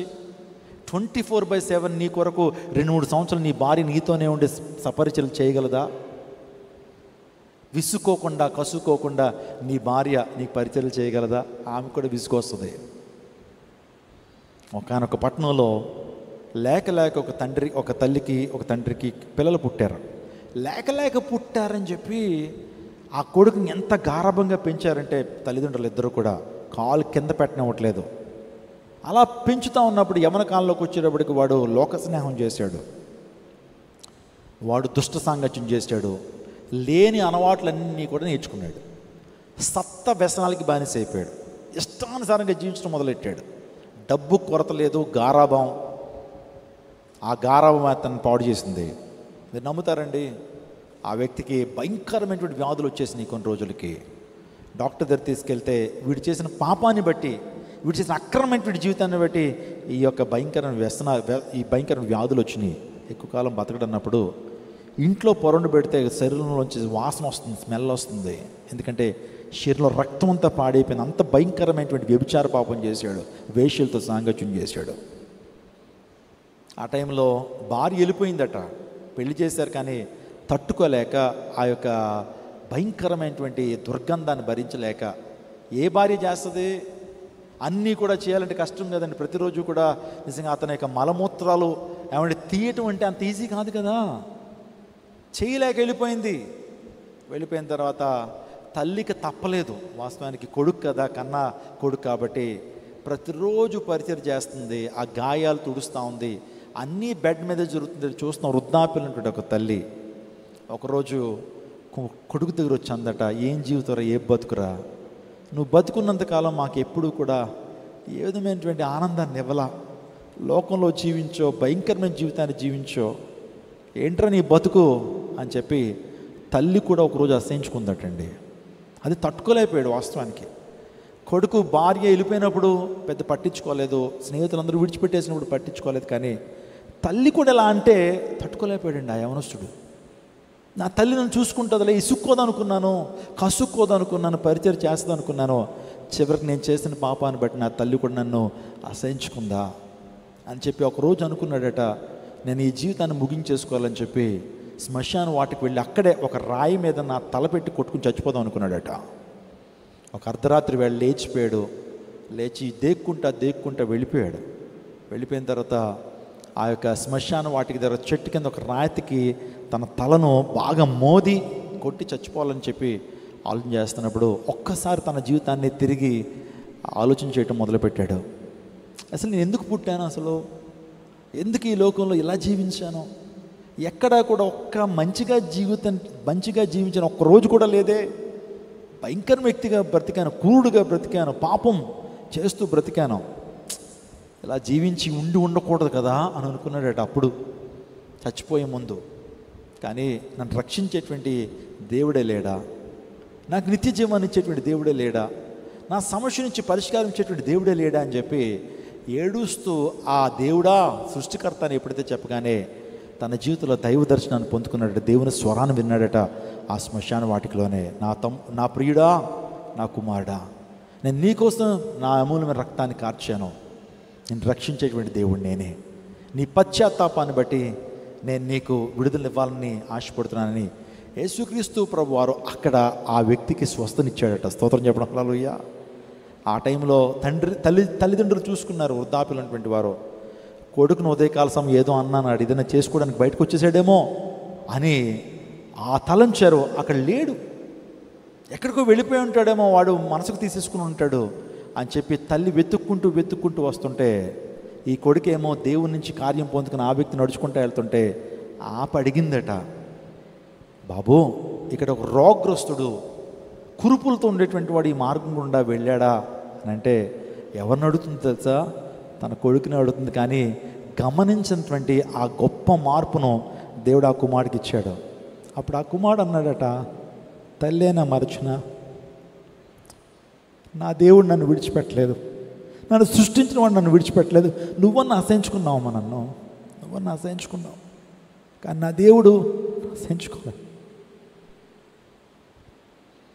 Let me tell you something my dear church. లోక బంధాలు, నేను దేవుని ప్రేమ కలిగినటువంటి వారు ఎలా జీవిస్తారని చెప్పట్లేదు, కానీ తల్లిదండ్రులు, తోబుట్టువులు మనల్ని ప్రేమిస్తారు, వారు జన్మంత వరకే. నా భార్యను ప్రేమిస్తాను నేను బతుకున్నంత కాలమే, నా బిడ్డలు నేను ప్రేమించగలుగుతాను నేను బతుకున్నంత కాలమే. నేను ఈ లోకాన్ని విడిచిపెడితే నా ప్రేమ వారికి దొరకదు. నిజంటే లోక ప్రేమలు అవి సొర చెట్టు లాంటి ప్రేమలే, సొర నీడ లాంటివే, ఒకరోజే ఉంటాయి. లోకంలో ప్రేమలు, ఆప్యాయతలు, బంధాలు, అనుబంధాలు, అనురాగాలు క్షణికమైనటువంటి అనురాగాలు ఇవి. దీని మీద ఆశ పెట్టుకోవడం కాదు, అవి ఒకరోజే ఉంటాయి.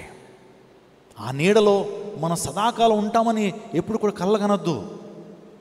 ఆ నీడలో సదాకాలం ఉంటామని అనుకోద్దు. చాలా డిసప్పాయింట్ అయిపోయాడు. ప్రభువా ఏంటి నాయన, గత రోజు నాకు మంచి చక్కటి నీడనిచ్చావు, ఇప్పుడు పురుగు వచ్చి మొత్తం తినేసింది, ఇప్పుడు చెట్టు అంతా ఏమైపోయింది, ఈ యొక్క ఏంటది, ఆ సొర పాదు సొరపాదంతా కూడా ఆకులని తినేసేటప్పటికి ఏమైంది? ఎండ మళ్ళీ నేరుగా వచ్చేస్తుంది. ఎస్, ఈ రోజున ఎవరి మీద మనం ఆధారపడాలి? ఎవరి మీద మనం ఆధారపడాలి? దేవుని లేఖనం ఏం చెప్తుంది? 146 కీర్తన 3వ చరణంలో దేవుని లేఖనం చెప్తుంది. 146 కీర్తన 3వ చరణం, వారి ప్రాణం వెడలిపోవును, వారి మంటి పాలవుదురు, వారి సంకల్పములు నాడే నశించును. చూడండి, ముందు వచ్చిన చదవండి. రాజుల చేతనైనను 146:3, నా జీవిత కాలమంతయు నేను యెహోవాను స్తుతించెదను, నేను బ్రతుకు కాలమంతయు నా దేవుని కీర్తించెదను. రాజుల చేతనైనను నరుల చేతనైనను రక్షణ కలుగదు, వారిని నమ్ముకొనుడి, వారి ప్రాణము వెడలిపోవును, వారి మంటి పాలగుదురు. చూడండి, మనం ఏ నీటిలోకి రావాలి? రాత్రికాల సమయంలో ఈ యొక్క సొరపాదు నీడ ఎంతసేపు ఉంది? ఒక రోజే. అర్థమైందా? మొదటి నీడ ఏంటి? ముళ్ళ పొద నీడ. రెండోది ఏంటి? సొరపాదు నీడ. యోనా గ్రంథంలో చదివాం.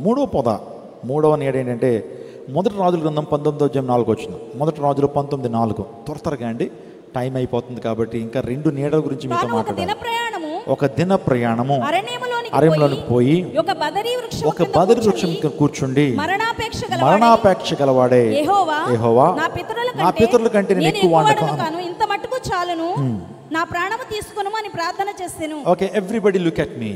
నా వైపు చూడండి. బైబిల్ ఉందలో ఏలియా అని గొప్ప రోషం దేవుని సేవకుడు ఉన్నాడు. ఆకాశం నుంచి అగ్ని కురిపించాడు తన ప్రార్థన ద్వారా. 3.5 సంవత్సరాల వర్షం కూడా ఆ దేశంలో.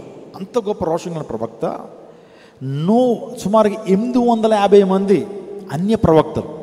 వాస్తవానికి ఆ దేశంలో ఉన్నటువంటి ఆహాబు, యెజెబెలు అన్య ప్రవక్తలను పోషిస్తున్నారు. వాళ్ళు ఇజ్రాయెల్ దేశంలో ఏ దేవుడిని ఆరాధించాలి? వాళ్ళు యెహోవా దేవుడిని ఆరాధించేయాలి. సైన్యములకు అధిపతి యెహోవా దేవుడిని పూజించాల్సిన ప్రజలు ఈ యెజెబెలు యొక్క ఇన్ఫ్లుయెన్స్ ద్వారా అందరూ టర్న్ అయిపోయి ఏ దేవుడిని పూజిస్తున్నారు? అక్కడ బయలు దేవతను పూజిస్తున్నారు. దానికి ప్రధానమైన కారకులు ఎవరంటే యెజెబెలు అనేటువంటి ఒక దుష్ట రాణి. ఆటలో రోషం కలిగిన దేవుని సేవకుడు ఏలియా, ప్రజలారా ఎంతకాలం మీరు వాటిని పూజిస్తారు? యెహోవా మనకు దేవుడు, ఆయన అనేకమైన కార్యాలు చేశాడు. అసలు ఐగుప్తు చెరలో ఉన్నప్పుడు బయట తీసుకొచ్చింది ఆయన. అందరూ బట్టి ఆయన్ని పూజించాలి, ఆయన్ని కనపరచాలి, సృష్టిని పూజించకూడదయ్యా, సూర్యచంద్రుని పూజించకూడదు అని చెబుతున్నాడు. కానీ ఒకరోజు దేవుని ప్రేరేపణ బట్టి అందరూ రండి కర్మెలు పర్వతం మీదకి, అక్కడ తేల్చేసుకుందాం అని చెప్పి ఒక బలిపీఠాన్ని కట్టాడు. ఆకాశం నుంచి అగ్ని కురిపించాడు. 850 మంది అషారా అండ్ బయలు ప్రవక్తల్ని సింగిల్ హ్యాండ్తో మొత్తం అందరం లేపేసాడండి. ఎవరో? ఏలియా. అక్కడ కొత్తలాడిపోతుంది. ఎవరికి? ఇంతకాలం ట్రైనింగ్ ఇచ్చానా, ఇంతకాలం వెళ్ళి ప్రవక్తలుగా చేయడానికి వాళ్ళకి బైబిల్ క్లాసులు, ఏ బైబిల్ క్లాసులు కాదులేండి, ఏదో ట్రైనింగ్ ఇచ్చానా, వీడు 1 గంటలో వీళ్ళందరూ లేపేశాడు. ఇప్పుడు మన పరిస్థితి ఏంటి? నా మిషన్ అంతా కూడా పోయిందే. నా అంబిషన్స్ అన్నీ కూడా ఏమైపోయినాయి? బూడిదలో పోసిన పన్నీరు అయిపోయింది అనుకుంది. ఎవరో? యెజెబెల్. నేను ఎలా కాదు, నా క్రోధాన్ని ఎలాగైనా సరే ఏలియా మీద తీర్చుకోవాలని చెప్పి ఏలియా ఎక్కడున్నా సరే ఆయన పట్టిస్తే 10 లక్షల రూపాయలు ఇస్తానందేమో నాకు తెలియదు, 1 కోటి రూపాయలు ఇస్తానందో నాకు తెలియదు. మొత్తం దేశం అంతా కూడా ఏలియా గారి ఫోటోలు, పోస్టర్లు అన్నీ కూడా. ఏలియా ఎక్కడ కనిపించినా ఆయన బయట కనిపిస్తే తీసుకొచ్చి నాకు అప్పగించండి, ఆ 850 మంది ప్రవక్తల్లో ఏలియాని కూడా ఒకరిగా చేసేస్తాను అంటే చంపేస్తాను అంతే. బయటికి ఏమన్నా వెళ్దాం ఉంటుంటే బయట పోస్టర్లు ఏంటి? ఈయన పట్టిస్తే 1 కోటి రూపాయలు అని చెప్పి ప్రకటించింది ఎవరో? రాణి. ఇది లేదనుకోండి, నేను ఊహించుకుంటూ చెప్తున్నాను, మళ్ళీ బైబిల్లో ఎక్కడుందండి అని అనొద్దు. అంటే అంత భయపెట్టింది యెజెబెలు. అప్పుడు దేవుని సేవకుడు దేవుని సన్నిధిలోకి వెళ్ళిపోయి, నాయనా మా పితరుల కంటే నేనేం గొప్పవాడిని కాదయ్యా, ఇంతవరకు చేసింది చాలయ్యా, పరిచర్య బాగా చేయించుకున్నాను నాతో, అందుని బట్టి ఇక నేను వచ్చేస్తాను ప్రభువా నీ సన్నిధికి, దుర్మార్గురాలు చేతిలోకి నేను అప్పగించబట్టం నాకు ఇష్టం కావట్లేదయ్యా, అందుని బట్టి నన్ను తీసేసుకో, నన్ను నువ్వు తీసుకో, నేను వచ్చేస్తాను. ఏమంటే దేవునికి ఏమో ప్రణాళికలు ఉన్నాయి, ఆ తర్వాత ఇంకా సేవ చేయించుకోవాలని ఆశ ప్రభువుకు ఉంది. ఏలియా గారు ఏమంటున్నారు? నువ్వు డిసైడ్ చేయడం కాదు నీ జీవితం, నీ భవిష్యత్తు దేవుడు డిసైడ్ చేయాలి. కొన్ని సందర్భాల్లో నేను అనుకున్నానండి జరగాలంతే, అంతేకాని దేవుని చిత్తం జరగాలనేటువంటి ఆశ ఉండదు. అనుకున్నానండి ఈ నెలలో అయిపోవాలండి, ఎలాగైనా సరే నా దగ్గరికి వస్తారు చాలామంది, ఎలాగనండి ఈ నెలలో అయిపోవాలండి. అది కాదు బ్రదర్, దేవుని చిత్తం ఏంటో కనిపెట్టారా? దేవుని చిత్తం ఏంటి అడిగారా? లేదండి. ఏమైనా మనకు దేవుని చిత్తాల మీద పెద్ద నమ్మకాలు లేవు, నేను అనుకున్న జరిపోవాలి, ప్రార్థన చేయండి అంటే కాదు. ఏలియా పట్ల దేవునికి ఒక చిత్తం ఉంది. మీరు నమ్మండి, అప్పుడు ఏలియా గారు ఏ చెట్టు కిందకి వెళ్ళాడట, ఏ చెట్టు నీడలోకి వెళ్ళారట? అందరూ చెప్పండి, బదరి అనండి ఒకసారి. బదరి వృక్షం. ఆ చెట్టు నీడకి వెళ్ళి ఇంక మనవాడు సేద తీరుతున్నాడు అక్కడ. ప్రభా చాలు ప్రభా ఎంతవరకు అంటున్నాడు. ఇప్పుడు ఈ బదరి చెట్టు నీడ దేనికి సాదృశ్యం అంటే నిరాశకు సాదృశ్యం. ఒకవేళ నువ్వు ఈరోజు నిరాశ అయినటువంటి ఆ నీడలో ఉన్నావా? చాలామంది, నేను అడిగితే చాలామంది చేతులు ఎత్తారు. ఎంతమంది నిరాశ అయినటువంటి ఆ నీడలో ఉన్నవారు చేతులు ఎత్తండి ఒకసారి. ఒక్కళ్ళు ఎత్తితే ఒట్టు, ఒకళ్ళు ఎత్తారా? ఎవరికి నిరాశే లేదా? ఎవరో చింతలో లేరా? ఎవరో డిప్రెషన్లో లేరా? నేను ఒక సర్వే చెప్తాను. ప్రతి నలుగురిలో ఒకళ్ళు నిరాశలో ఉంటారట. అంటే 1, 2 ఫస్ట్ రోలో ఎంతమంది ఉన్నారు? సుమారు 4. మీలో ఒకళ్ళు నిరాశలో ఉన్నారు. అది సర్వే చెప్తుంది. ఓకేనా? ఇంకొక నలుగురిని తీసుకోండి, ఆ నలుగురిలో ఒకళ్ళు నిరాశలో డిప్రెషన్లో ఉంటారు ఖచ్చితంగా కదా. ఒకవేళ ఆ నీళ్ళలో ఉంటే నువ్వేం చేయాలి? ఈ రోజున ఆత్మహత్యలు తెగ పెరిగిపోతున్నాయండి మన భారతదేశంలో. For every 8 minutes there is suicide in our nation. ప్రతి 8 నిమిషాలకు ఒక వ్యక్తి ఆత్మహత్య చేసుకుంటున్నాడు ఈ ప్రపంచంలో. రీసెంట్గా స్వేచ్ఛ అంట అమ్మాయి పేరు, స్వేచ్ఛ. మరి నిజంగా స్వేచ్ఛతో ఆమె లేదు. మీరు చూస్తున్నారు, ఈమె TV9 యాంకర్, చాలా అద్భుతమైన న్యూస్ రీడర్, వెరీ బ్యూటిఫుల్గా కూడా ఉంది. ఇక ఫ్రైడే థర్స్డే అమ్మాయి సూసైడ్ చేసుకుంది. ఏమున్నాయి, మంచి రెప్యుటేషన్ ఉంది, మంచి ఆఫర్స్ ఉన్నాయి. ఇంకా చెప్పాలంటే ఆ న్యూస్ రంగంలో కూడా చక్కటి బాగా రాణిస్తుంది. Is one of the main anchors of TV9. ఇప్పుడు చాలామంది మెయిన్ న్యూస్ రీడర్స్ ఉంటారు కదా, అందులో చెప్పాలంటే నెలకు సుమారుగా 3-4 లక్షలు సంపాదిస్తుంది ఆ అమ్మాయి. అటువంటి ఆవిడ సూసైడ్ చేసుకుంది. పేరేం పెట్టుకుంది? స్వేచ్ఛ అని పేరు పెట్టుకుంది. కానీ ఇంటర్నల్గా స్వేచ్ఛ లేదు, ఆ స్వాతంత్రాన్ని తను అనుభవించట్లేదు, అశాంతి. ఈరోజు డిప్రెషన్, ఈరోజు చాలామంది డిప్రెషన్లో ఉన్నారు. I want to talk about this. నేను దీని గురించి మాట్లాడదాం అనుకుంటున్నాను. డిప్రెషన్ ఏదో కారణాన్ని బట్టి డిప్రెషన్ నీ జీవితంలో మొదట భయాందోళన నీ జీవితంలో కలుగుతున్నాయి. తర్వాత ఆ భయాందోళన కాస్త బాగా ముదిరిపోయిన తర్వాత నువ్వు యాంగ్జైటీలోకి వెళ్తున్నావు, చింతలోకి వెళ్తున్నావు. చింత కూడా బాగా ముదిరిపోయిన తర్వాత మనిషి వెళ్ళేటువంటి స్టేజ్ ఏంటంటే depression. That the last stage. ఆ లాస్ట్ స్టేజ్లోకి వెళ్ళిన తర్వాత మనిషి ఒంటరిగా ఉండడానికి ఇష్టపడతాడు, చీకట్లో ఉంటాడు, ఎవరితో మాట్లాడు, మూడీ అయిపోతాడు, అన్నం తినాలనిపించదు, ఆకలేదు. ఇంకా తన యొక్క మైండ్ సెట్ ఎలా మారిపోద్ది అంటే ఈ లోకాన్ని విడిచి వెళ్ళిపోతే బాగుంటుంది, నేను చీట్ చేయబడ్డాను, నేను మోసగించబడ్డాను, నా జీవితంలో సక్సెస్ లేదు, నా జీవితంలో ఫెయిల్యూర్స్, నేను ఏ నేరం చేయకపోయినా నా మీద నేరం వేసి నన్ను ఎలా చేస్తున్నారంటే భయంకరమైన రూపంలో చిత్రీకరిస్తున్నారు. కాబట్టి ఈ బతుకు నాకు అక్కర్లా, ఈ ప్రేమ లేకుండా నేను ఎక్స్పెక్ట్ చేశాను, ఆ ఎక్స్పెక్టేషన్ తగినట్లుగా నన్ను ఎవరో ప్రేమించట్లేదు, నేను మోసగించబడ్డాను, అమ్మాయి నన్ను మోసం చేసింది, అబ్బాయి నన్ను మోసం చేశాడు, ఇంకా జీవితం ముగించేసుకోవాలని డిప్రెషన్లోకి వెళ్తే ఎంతమంది ఆత్మహత్యలు చేసుకోవట్లేదు ఈ రోజున? ఎంతమంది సూసైడ్ చేసుకోవట్లా? సూసైడ్ అనేది అది ప్రతిరోజు నిత్యకృత్యంలో మారిపోయింది. It become a part and parcel in our lives. Suicides ఎన్ని మనం చూస్తున్నామండి. సూసైడ్ నోట్ రాస్తారు, చచ్చిపోతారు. పలానా అమ్మాయి నేను ప్రేమించాను, కానీ ఆ అమ్మాయి నన్ను మోసం చేసింది, చచ్చిపోతున్నాను. పలానా అబ్బాయి మీద ఎంతో ఆశలు పెట్టుకున్నాను, కానీ వేరే అమ్మాయితో మాట్లాడుతూ నన్ను ప్రేమించలేదు బట్టి సూసైడ్. డిప్రెషన్. దేవుని లేఖనం చెప్తున్నాను, డిప్రెషన్ కారణాలు ఏంటో తెలుసా? డిప్రెషన్ కారణాలు చెప్తున్నాను. ఒక 5 కారణాలు త్వరగా చెప్తాను, వినండి. 4 కారణాలు చెప్తాను, టైం లేదు. వాస్తవానికి డిప్రెషన్ గురించి రానున్న దినాల్లో మాట్లాడతాను. ఒకటి, మీ జీవితంలో ఫెయిల్యూర్స్ అండ్ డిఫీట్స్, ఈ రెండింటిని ఒక దానికి కేటగిరీ చేసేస్తున్నాను నేను. ఫెయిల్యూర్స్ అండ్ డిఫీట్స్ అంటే వైఫల్యాలు, ఓటములు. ఓడిపోతే ఆత్మహత్య చేసుకుంటావా? నీట్లో మంచి ర్యాంక్ కొట్టలేకపోయినా ఆత్మహత్య చేసుకుంటావా నువ్వు? అదే నా జీవితం, డాక్టర్ అవ్వటమే నీ జీవితమా? ఇంకా వేరే ఫీల్డ్స్ లేవా? వేరే రకంలో నువ్వు రాణించలేవా? ఈరోజు 10th క్లాస్ ఫెయిల్ అయిపోయినటువంటి వారు చక్కగా రాణిస్తున్నారండి, వ్యాపార రంగంలో రాణిస్తున్నారు, డబ్బులు సంపాదిస్తున్నారు, ఉన్నతమైన స్థానానికి వెళ్తూ ఉన్నారు. పెట్రోల్ బంక్లో పనిచేసే ధీరుభాయ్ అంబానీ మన భారతదేశానికి కోటీశ్వరుడు అవ్వలేదా? మొత్తం రాజ్యాన్ని ఏలేయట్లేదా? పెట్రోల్ బంక్లో పెట్రోల్ పోసేవాడు ధీరుభాయ్ అంబానీ. అదేనా డాక్టర్ అవటమేనా నీ జీవితంలో? అదేనా సక్సెస్? అది అవ్వలేదు, ట్రై ఫర్ ఎనదర్ ఫీల్డ్. వైఫల్యాలు వస్తున్నాయి, ఆ తర్వాత ఓటములు వస్తున్నాయని నీవు జీవితాన్ని క్విట్ చేసేసుకోవటం, డిప్రెషన్లోకి వెళ్ళిపోవటం, అది ఏ విధంగా సబబు? థామస్ ఆల్వా ఎడిసన్ ఒక మెంటల్ రిటార్డెడ్ పర్సన్, ప్రపంచంలో అత్యధిక అన్వేషణలు చేసినటువంటి వ్యక్తి, ఆయనే హైయెస్ట్ పేటెంట్ రైట్స్ కలిగినటువంటి ఈ వ్యక్తి, మీకు తెలుసండి, వాస్తవానికి సమాజం చేత వెలిపోయినటువంటి వ్యక్తి. ఈ వ్యక్తికి ఆటిజం ఉంది. ఆటిజం అంటే తెలుసా మీకు? మెంటల్ రిటార్డెడ్, సరిగ్గా మైండ్ పనిచేయదు. అంటే చాలా స్పెషల్ చైల్డ్స్ అంటారు వాళ్ళని. భారతదేశంలో చాలామంది థెరపీలు తీసుకుంటూ ఉంటారు, ఈ పిల్లల కోసం హాస్పిటల్కి వెళ్ళి థెరపీలు తీసుకుంటూ ఉంటారు. అమెరికాలో చాలామందికి ఆటిజం ఉంటుంది, చాలా స్పెషల్ చైల్డ్ వాళ్ళు. స్పెషల్ చైల్డ్ అంటే కొద్దిగా అంత సౌండ్ మైండెడ్ కాదు, కానీ ఆ తల్లి ఈ అబ్బాయిని షైన్ చేసింది, దేవుని కోసం పెంచింది, దేవుని విశ్వాసం ఉంచాడు. నా ప్రభువు నన్ను వెలిగించాడు, ఈ ప్రపంచాన్ని నేను వెలిగించాను అంటాడు. స్తోత్రం చెప్పడం హల్లెలూయా. నా ప్రభువు నన్ను ఎన్లైటన్ చేశాడు, యేసయ్య నన్ను ఎన్లైటన్ చేశాడు, అందుని బట్టి ఈ ప్రపంచాన్ని నేను వెలిగించాను, లైట్ని కనిపెట్టాన్నాడు. స్తోత్రం చెప్పండి. అత్యధిక పేటెంట్ రైట్స్ కలిగినటువంటి ఈ వ్యక్తి డిప్రెషన్లోకి వెళ్ళిపోవాలా. స్కూల్లోకి వెళ్తే స్కూల్ టీచర్స్, హెడ్ మాస్టర్ అన్నారు, మీ అబ్బాయిని స్కూల్కి పంపించొద్దు, వీడి మొద్దోడేడు, వీడికి చదువు రాట్లా, మేము వీడికి మేమేం చెప్పలేం, పాఠాలు చెప్పలేమని చెప్పి పంపించేస్తే తల్లి డిసప్పాయింట్, డిప్రెషన్లోకి వెళ్ళదు.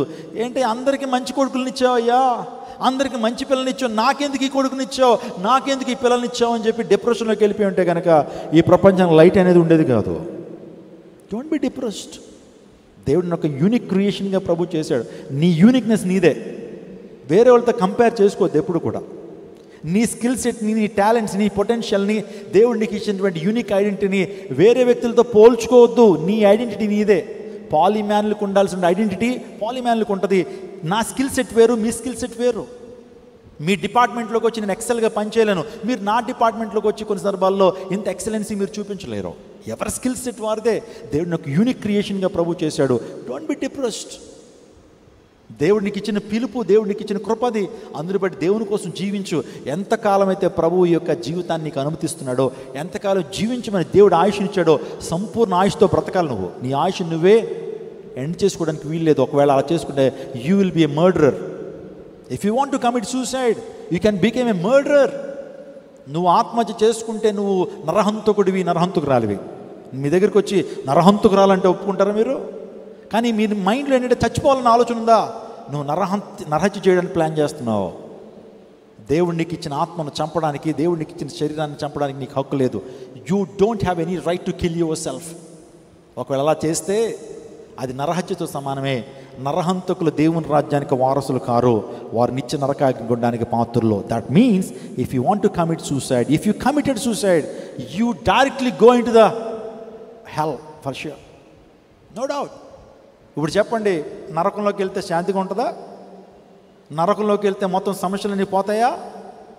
ఇక్కడే బెటరు. ఆ సమస్యలు ఇక్కడే అనిపించి కొద్దిగా టాలరేట్ చేసి ఎక్స్పర్ట్స్ని కలిస్తే, దేవుని సన్నిధికి వస్తే నీ సమస్యలకు పరిష్కారం ఉంది.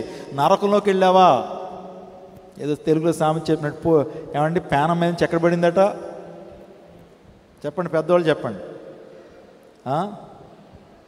పొయ్యిలో నుంచి, పేనం నుంచి పొయ్యిలో పడిందా? ఓకే, తర్వాత డిస్కస్ చేద్దాం. రైట్ నా ప్రియదేవ నాగమా, చెప్పండి, డిప్రెషన్కి ప్రధానమైన కారణం ఫెయిల్యూర్స్ అండ్ డిఫీట్స్. ఓడిపోతే జీవితం అయిపోయినట్టేనండి. ఓటంలోంచి పాఠాలు నేర్చుకోవద్దా? ఓడిపోయావు, ఒకసారి ఓడిపోయావు, అలా ఎందుకు ఓడిపోయినా ఎనాలిసిస్ చేయాలి, ఎవాల్యూట్ చేయాలి. ఆ ఓడిపోయేటువంటి పరిస్థితులు మరలా రాకుండా నువ్వు యాక్షన్ తీసుకోవాలి. ప్రతిసారి పాపంలో పడిపోతున్నావు, జయించలేకపోతున్నావు, బాధపడటం కాదు. ఎందుకు పాపాన్ని జయించలేకపోతున్నాను, ఎందుకు నేను ఆ పాపాన్ని విడిచిపెట్టలేకపోతున్నాను, ఎవాల్యుయేట్ చేసుకోవాలి. దేవుని సన్నిధికి వచ్చి నువ్వు పశ్చాత్తాపడాలి. నా ప్రియదేవ నాగమా, మన జీవితాల్లో ఫెయిల్యూర్స్ అండ్ డిఫీట్స్ డిప్రెషన్ కారణం. ఇంకో మాట చెప్పనా, మన జీవితాల్లో నీతి ప్రవర్తన మీద నిందలు వేస్తే మాత్రం డిప్రెషన్లోకి వెళ్ళిపోతామండి. తప్పు చేయం, మనం ఏ నేరం చేయం, కానీ ఏ తప్పిదం చేయలేదు, కానీ అందరూ మనం నిందిస్తున్నారు అనుకోండి, ఖచ్చితంగా ఒక వ్యక్తి డిప్రెషన్లోకి వెళ్ళిపోతాడు.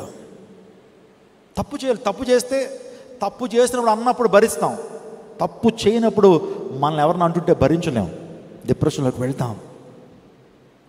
మన జీవితాల్లో నీతి ప్రవర్తన మీద నిందలు వేస్తున్నప్పుడు డిప్రెషన్లోకి వెళ్తారు మనుషులు. యోసేపు వాస్తవానికి డిప్రెషన్లోకి వెళ్ళాలి. నీతి ప్రవర్తన మీద అతని మీద నిందలు వేశారు. ఏ నేరం చేయలేదు, పవిత్రత కలిగినటువంటి వాడు, దేవుని ఆధారం చేసుకుని బ్రతికేటువంటి ఆ వ్యక్తి తన మీద రేప్ కేసు బనాయించి తన యజమానుడి యొక్క భార్య మీద కన్నేశాడు, ఆమెను చెరపడానికి ప్రయత్నం చేసాడు. ఏం చేశారు? నేరారోపణ చేస్తే ఎంత నిరాశలోకి వెళ్ళిపోవాలి, ఎంత డిప్రెషన్లోకి వెళ్ళాలి. కానీ యోసేపు మరలా నిరాశ నుంచి బయటకు వచ్చాడు. ప్రభు నన్ను పిలిచిన వాడు నమ్మదగినటువంటి వాడు, దేవుడు నా పట్ల ఉన్నాడనే విశ్వాసంతో ఎప్పుడైతే యోసేపు కదిలాడో ఆ దేశానికి ప్రధానమంత్రి అయ్యాడు. ఒకవేళ దేవునికి సమర్పించు, అయ్యా ప్రజలు నన్ను సరిగ్గా అర్థం చేసుకోలేకపోతున్నారు, అయ్యా నా యజమానుడు సరిగ్గా అర్థం చేసుకోలేకపోతున్నాడు, నా సుపీరియర్ సరిగ్గా అర్థం చేసుకోలేకపోతున్నారు, అయ్యా నేనేంటో మీకు తెలుసు అని చెప్పి దేవుని కోసం నిలబడు. నీతి ప్రవర్తన మీద ఎప్పుడైతే మన జీవితాల్లో నిందలు వేస్తారో మన జీవితాల్లో డిప్రెషన్ ఉంటుంది, కానీ విజయం ఉంది. ప్రభు దగ్గరికి వెళ్ళినప్పుడు యోసేపు విజయాన్ని సాధించలేదా? నిందలు వేశారు, ఆ నిందలని కూడా భరించాడు. దేవుడు ఒకరోజు ఒక వైట్ పేపర్లో ఎవరు నిలబెట్టాడు? యోసేపు నిలబెట్టాడు. నిజంగా యోసేపు అలాంటి వాడు కాదని లోకం అంతా తెలిసింది, ఈజిప్ట్ అంతా తెలిసింది. ఇప్పుడు మనకు కూడా అర్థమైంది యోసేపులో ఏ తప్పుదం లేదు. He had blameless character, he has a spotless character. Spot పెట్టడానికి కూడా ఏం లేదు అతని దగ్గర, అవకాశం లేదు యోసేపు. మూడవదిగా పాపాన్ని బట్టి అయితే మనం డిప్రెషన్లోకి వెళ్తాం. పాపం చేయడం డిప్రెషన్. ఈ రోజున సో కాల్డ్ సెలబ్రిటీస్గా పిలువబడుతున్నటువంటి వారు ఏంటి, వారి సమస్య ఏంటి? ఎందుకు ఆత్మహత్య చేసుకోవాలి? ఎందుకు వారు మరణించాలని ఆశపడాలి? ఎంతోమంది నాకు తెలుసు ఏమండి పెద్ద పెద్ద బిల్డింగ్స్లో దూకేశారు, ఊరేసుకుని చచ్చిపోయారు, ఆ తర్వాత సైనైడ్ తీసుకుని చచ్చిపోయినటువంటి వారు ఉన్నారు. ఆ అడాల్ఫ్ హిట్లర్ అటువంటి వ్యక్తి 60 లక్షల మంది యూదులను చంపినటువంటి అడాల్ఫ్ హిట్లర్, జర్మనీ నియంత నాజీ పార్టీని ప్రారంభించినటువంటి అడాల్ఫ్ హిట్లర్ తన యొక్క పాయింట్ బ్లాంక్లో తన యొక్క గన్ పెట్టుకుని కాల్చుకుని చచ్చిపోతాడు. ఎవరు తెలుసు? హిట్లర్ తను చేసిన పాపాన్ని బట్టి. యూదా ఇస్కరియోతు పాపం చేశాడు. యేసుక్రీస్తు ప్రభువారు 30 వెండి నాణాలకి అమ్మేసినప్పుడు ఆ 30 వెండి నాణాలని ఏమంటే అక్కడ విసిరేసి, దేవాలయం దగ్గర విసిరేసి చెట్టుకి విరుగు పెట్టుకుని చచ్చిపోయాడు. కారణం ఏంటో తెలుసా? యేసయ్యను అంటే న్యాయాధిపతి అయినటువంటి యేసయ్యను, ఏ నేరం చేయని యేసయ్యను 30 వెండి నాణాలకి అమ్మేశాడు. కాబట్టి ఆ ఇన్ఫీరియారిటీ కాంప్లెక్స్, పాపం చేశానే, తప్పు చేశానటువంటి భావంతో డిప్రెషన్లోకి వెళ్ళి సూసైడ్ చేసుకున్నాడు. ఎవరో? పాపాన్ని బట్టి మనిషికి శాంతి ఉండదు, కలవరం, ఆందోళన ఉంటుంది. పాపాన్ని బట్టి చాలామంది డిప్రెషన్లోకి వెళ్ళిపోతూ ఉంటారు. ఇంక చివరిగా చెప్పనా, ఆర్థికపరమైన ఇబ్బందులు. ఆర్థికపరమైన ఇబ్బందులు ఎందుకు? ఆర్థికమైన భారాలు మన జీవితంలో పడుతున్నప్పుడు డిప్రెషన్లోకి వెళ్తాం. అది ఒక మాట నేను చెప్పనండి, నీ చేతుల మీద నేను ఏం చేస్తాం? అప్పులు తీసుకుంటాం. ఎవరైనా అప్పిస్తాననేటప్పుడు కొంతమందికి ఎంత వడ్డీ చూడరండి, 100కు 10 రూపాయలు వడ్డీయా? కట్టేటువంటి స్తోమత నీకుందా? ఎంత ప్రెషర్ ఉంటుంది అది. అప్పు ఎందుకు చేయాలి? ఏదైనా పెళ్లి చేయాలా, కూతురికి అప్పు చేయి.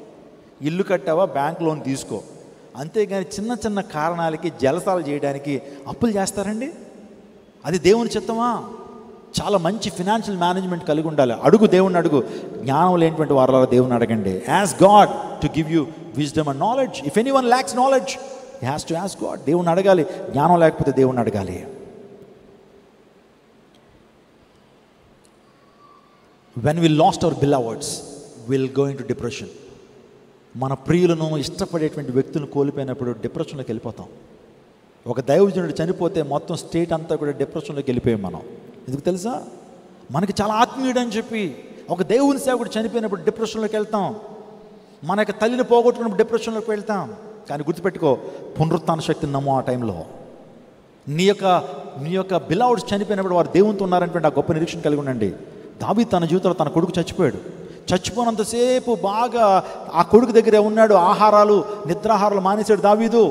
కానీ ఎప్పుడైతే కొడుకు చచ్చిపోయాడని చెప్పగానే ఏమంటే కొడుకు డెడ్ బాడీని చూసి వెంటనే స్నానం చేశాడు. ఎవరో? దావీదు. పిచ్చోడు అనుకుంటున్నారేమో మీరు. వెంటనే కొడుకు శవాన్ని పెట్టుకుని ఆ వంటగదిలోకి వెళ్ళి పంచభక్ష పరాణాలతో భోజనం చేశాడు, విందు భోజనం చేశాడు. పిచ్చి ఎక్కిపోయింది. వీటికి ఏమైనా పిచ్చి వచ్చిందా? కొడుకు చచ్చిపోయిన పిచ్చి పట్టేసింది అనుకున్నారు. ఎవరు తెలుసా? రాజ్యం అటువంటివి. అప్పుడు చెప్తున్నాడు, నా కొడుకు ఎక్కడికి వెళ్ళాడు? దేవుని దగ్గరికి వెళ్ళాడు. పునరుత్థాన శక్తిని నమ్మాడు దావీదు. స్తోత్రం చెప్పండి. 2000 years before David believed the resurrection power of Lord Jesus. యేసయ్య పునరుత్థాన శక్తిని నమ్మాడు ఎవరు? దావీదు. అందుని బట్టి కొడుకు చచ్చిపోతే కన్నీరు కార్చలా. కొడుకు చచ్చిపోనంతసేపు ట్రీట్మెంట్ విషయంలో కన్నీరు కార్చాడు. కానీ చనిపోయిన తర్వాత నా కొడుకు ఎక్కడికి వెళ్ళాడు? ఆ అడ్రస్ మారింది. ఇప్పటి వరకు నాతో ఉన్నాడు, ఇప్పుడు ఎక్కడున్నాడు? రాజ్యంలో ఉన్నాడు అనేటువంటి ఆ ఫెయిత్, ఆ నిరీక్షణ దావీదులో ఉంది. కాబట్టి ఏడవలా, భోజనం చేశాడు. నా బ్రదర్, డిప్రెషన్లో ఉన్నావా? అందుని బట్టి బదరి వృక్షం కింద ఒకవేళ ఉన్నట్లయితే కమ్అవుట్, వచ్చేసేయండి. ఏ నిరాశలో అయితే నువ్వు ఉన్నావో ఆ బదరి వృక్షం కింద నువ్వు కూర్చోడానికి దేవుడిని పిలవలేదు. God did not call you to be SIT under that Badari. Badari కింద ఉండటం కొరకు దేవుడిని పిలవలా. రా రా, డిప్రెషన్ నుంచి రా, యాంగ్జైటీ నుంచి బయటికి రా, భయం గుప్పిట్లో ఉన్నావు, బయటికి రా. ఇంక చివరికి ఒక నీడ ఉంది, అదే జల్దరు నీడ. స్తోత్రం చెప్పండి, చదవండి ఈ మాట చదవండి. పరమగీతలు 2:3. పరమగీత. అడవి వృక్షంలో జల్దరు వృక్షం ఎట్లున్నదో పురుషులు నా ప్రియుడు అట్లున్నాడు, ఆనందభరితనై. అడవి వృక్షంలో జల్దరు వృక్షం ఎట్లున్నదో పురుషులు నా ప్రియుడు అట్లున్నాడు, ఆనందభరితనై అతని నీడను కూర్చుంటుని, అతని ఫలము నాకు జిహ్వా నా జీవకు మధురం. ఏంటంటే ఇక్కడ ఈ యొక్క నీడ ఏంటో తెలుసా? జల్దరు వృక్షపు నీడ. అందరూ చెప్పండి, జల్దరు వృక్షపు నీడ. ఈ నీడలో ఏముందట చెప్పండి? అతని ఫలము నా జిహ్వకు మధురం. ఈ యొక్క జల్దరు వృక్ష ఆనందభరితనై నా అతని నీడను కూర్చుంటే, అందరి మాట చెప్పండి, ఆనందభరితనై నేను అతని నీడను కూర్చుంటాను. ఏంటి జల్దరు వృక్షపు నీడ అంటే? యేసయ్య నీడ. గట్టిగా చప్పలు కొడుతూ దేవుని మహిమపరచండి. యేసయ్య నీడ. యేసయ్య నీడలోకి రావాలి. యేసయ్య నీడలో శాంతి ఉన్నది, యేసయ్య నీడలో ఆనందం ఉన్నది, యేసయ్య నీడలో నిత్యజీవం ఉంది, యేసయ్య నీడలో స్వస్థత ఉంది, యేసయ్య నీడలో విమోచన ఉంది, యేసయ్య నీడలో మన సమస్యలకు పరిష్కారం ఉంది. హల్లెలూయా. ఈ జల్దరు వృక్షపు నీడ, ఆనందాన్నిచ్చే నీడ, ఆశ్రయాన్ని ఇచ్చేటువంటి నీడ, స్వస్థతనిచ్చేటువంటి నీడ, కాపాడేటువంటి నీడ. ఈ నీడలోకి వస్తున్నావా? ఈ నీడలో ఉన్నావా? నేనైతే ఈ నీడలో ఉన్నానండి. ఈ నీడలో ఆనందభరితున్నాయి. ఆయన యొక్క ఫలము ఏమండి? ఆయన యొక్క నా జీవకు మధురము. ఆయన ఫలము నా జీవకు మధురం. ఆయన అనుభవాలు, ఆయన వాక్యము, ఆయనతో సహవాసం నాకెంతో ఆనందాన్ని ఇస్తుంది. యేసయ్యతో సహవాసం మనుషులు అనేక సమస్యలకు పరిష్కారం ఇస్తుంది. జల్దరు వృక్షపు నీడ. ఈరోజున ఆ షూలమ్మితి నిజంగా తన ప్రియుడి గురించి మాట్లాడుతుంది. నా ప్రియుడి యొక్క నీడ ఎలాంటిది? జల్దరు వృక్షపు నీడ. ఏంటి జల్దరు పండు అంటే ఏంటండి? జల్దరు పండు. చివరి వాళ్ళు చెప్పండి, జల్దరు పండు సర్వీస్ అయిపోగానే మీరు ఇంటికి వెళ్ళిపోతున్నాడు, ఫ్రూట్ మార్కెట్కి వెళ్ళి, బాబు తమ్ముడు జల్దరు పళ్ళు ఇవి అన్నాడు అనుకో. జల్దరు పళ్ళు ఇవి బాబు అంటే ఆడిలా జుట్టుకోకేసుకుంటాడు ఇలాగా. ఏడు బాబు జల్దరు, తెలుగులోనే అడుగుతున్నానయ్యా, జల్దరు పళ్ళు ఉన్నాయంటే మాకు తెలియదు సార్. అదే మీరు యాపిల్ పండ్లు ఉన్నాయా? ఉన్నాయండి అని ఇస్తాడు. అంటే తెలుగులో యాపిల్ని ఏమంటారమ్మా? ఏమంటారు చెప్పట్లేదు, జల్దరు పండు అంటారు. ఆ జల్దరు వృక్షాన్ని ఎప్పుడైనా చూసారా మీరు? మీరు సిమ్లా వెళ్ళండి, సిమ్లా యాపిల్స్ అంటాం కదా మనం. జమ్మూ కాశ్మీర్ సిమ్లా వెళితే ఒక చెట్టుకి యాపిల్, రెడ్ యాపిల్స్ అన్నీ అలా ఉంటేనండి అద్భుతంగా ఉంటుంది యాపిల్ చెట్టు. అలాంటి యాపిల్ నీడలో నువ్వు నేను ఉండాలి. ఆ యాపిల్ చెట్టు ఎవరో? మన ప్రభుని యేసుక్రీస్తు ప్రభువారు. కాబట్టి ఆ నీడలోకి వచ్చినప్పుడు ఎంతో ఆశీర్వాదం, ఎంతో నా మటుకు నేను ఎంతో ఆదరణ పొందుతాను, ఎంతగానో దీవెన పొందుతాను. నా సమస్యలకు పరిష్కారం ప్రభు ఇస్తారు. ఈ లోకంలో బ్రతుకున్నంతకాలము నాకు శాంతిని, సమాధానాన్ని, ఆనందాన్ని, నిత్య జీవాన్ని, చనిపోయిన తర్వాత కూడా ఆయన రాజ్యంలో యుగయుగాలు ఉండేటువంటి గొప్ప కృప ఆ జల్దర్ నీడలో నాకు దొరికింది. అలా ఏ నీళ్ళలో ఉంటావు? ఈరోజు నా ముళ్ళ పొద నీడలో ఉంటే నీ యొక్క అంతము ఘోర నరకమే. ఒకవేళ ఈ లోకంలో ఉన్నటువంటి ఆ సొర చెట్టు నీడలో ఉంటే ఆ బంధాలు, బాంధవ్యాలు తాత్కాలికమైనవే. ఆ తర్వాత మూడో చెట్టు నీడ ఏంటి? బదరి నీడ. అది కృంగుదలకు, నీ జీవితంలో భయానికి, ఆందోళనకి సాదృశ్యమైతే జల్దరు వృక్షపు నీడ మన జీవితాల్లో చెప్పండి ఆనందాన్ని, సంతోషాన్ని ఇచ్చి జీవాన్ని ఇస్తుంది. ఏ నీడలో ఉందాం మనందరం? బదరి కింద ఉంటారా? చాలామంది అంటున్నారు. చెప్పండి ఏ చెట్టు నీడలో ఉందాం? జల్దరు వృక్షపు నీడలో ఉందాం.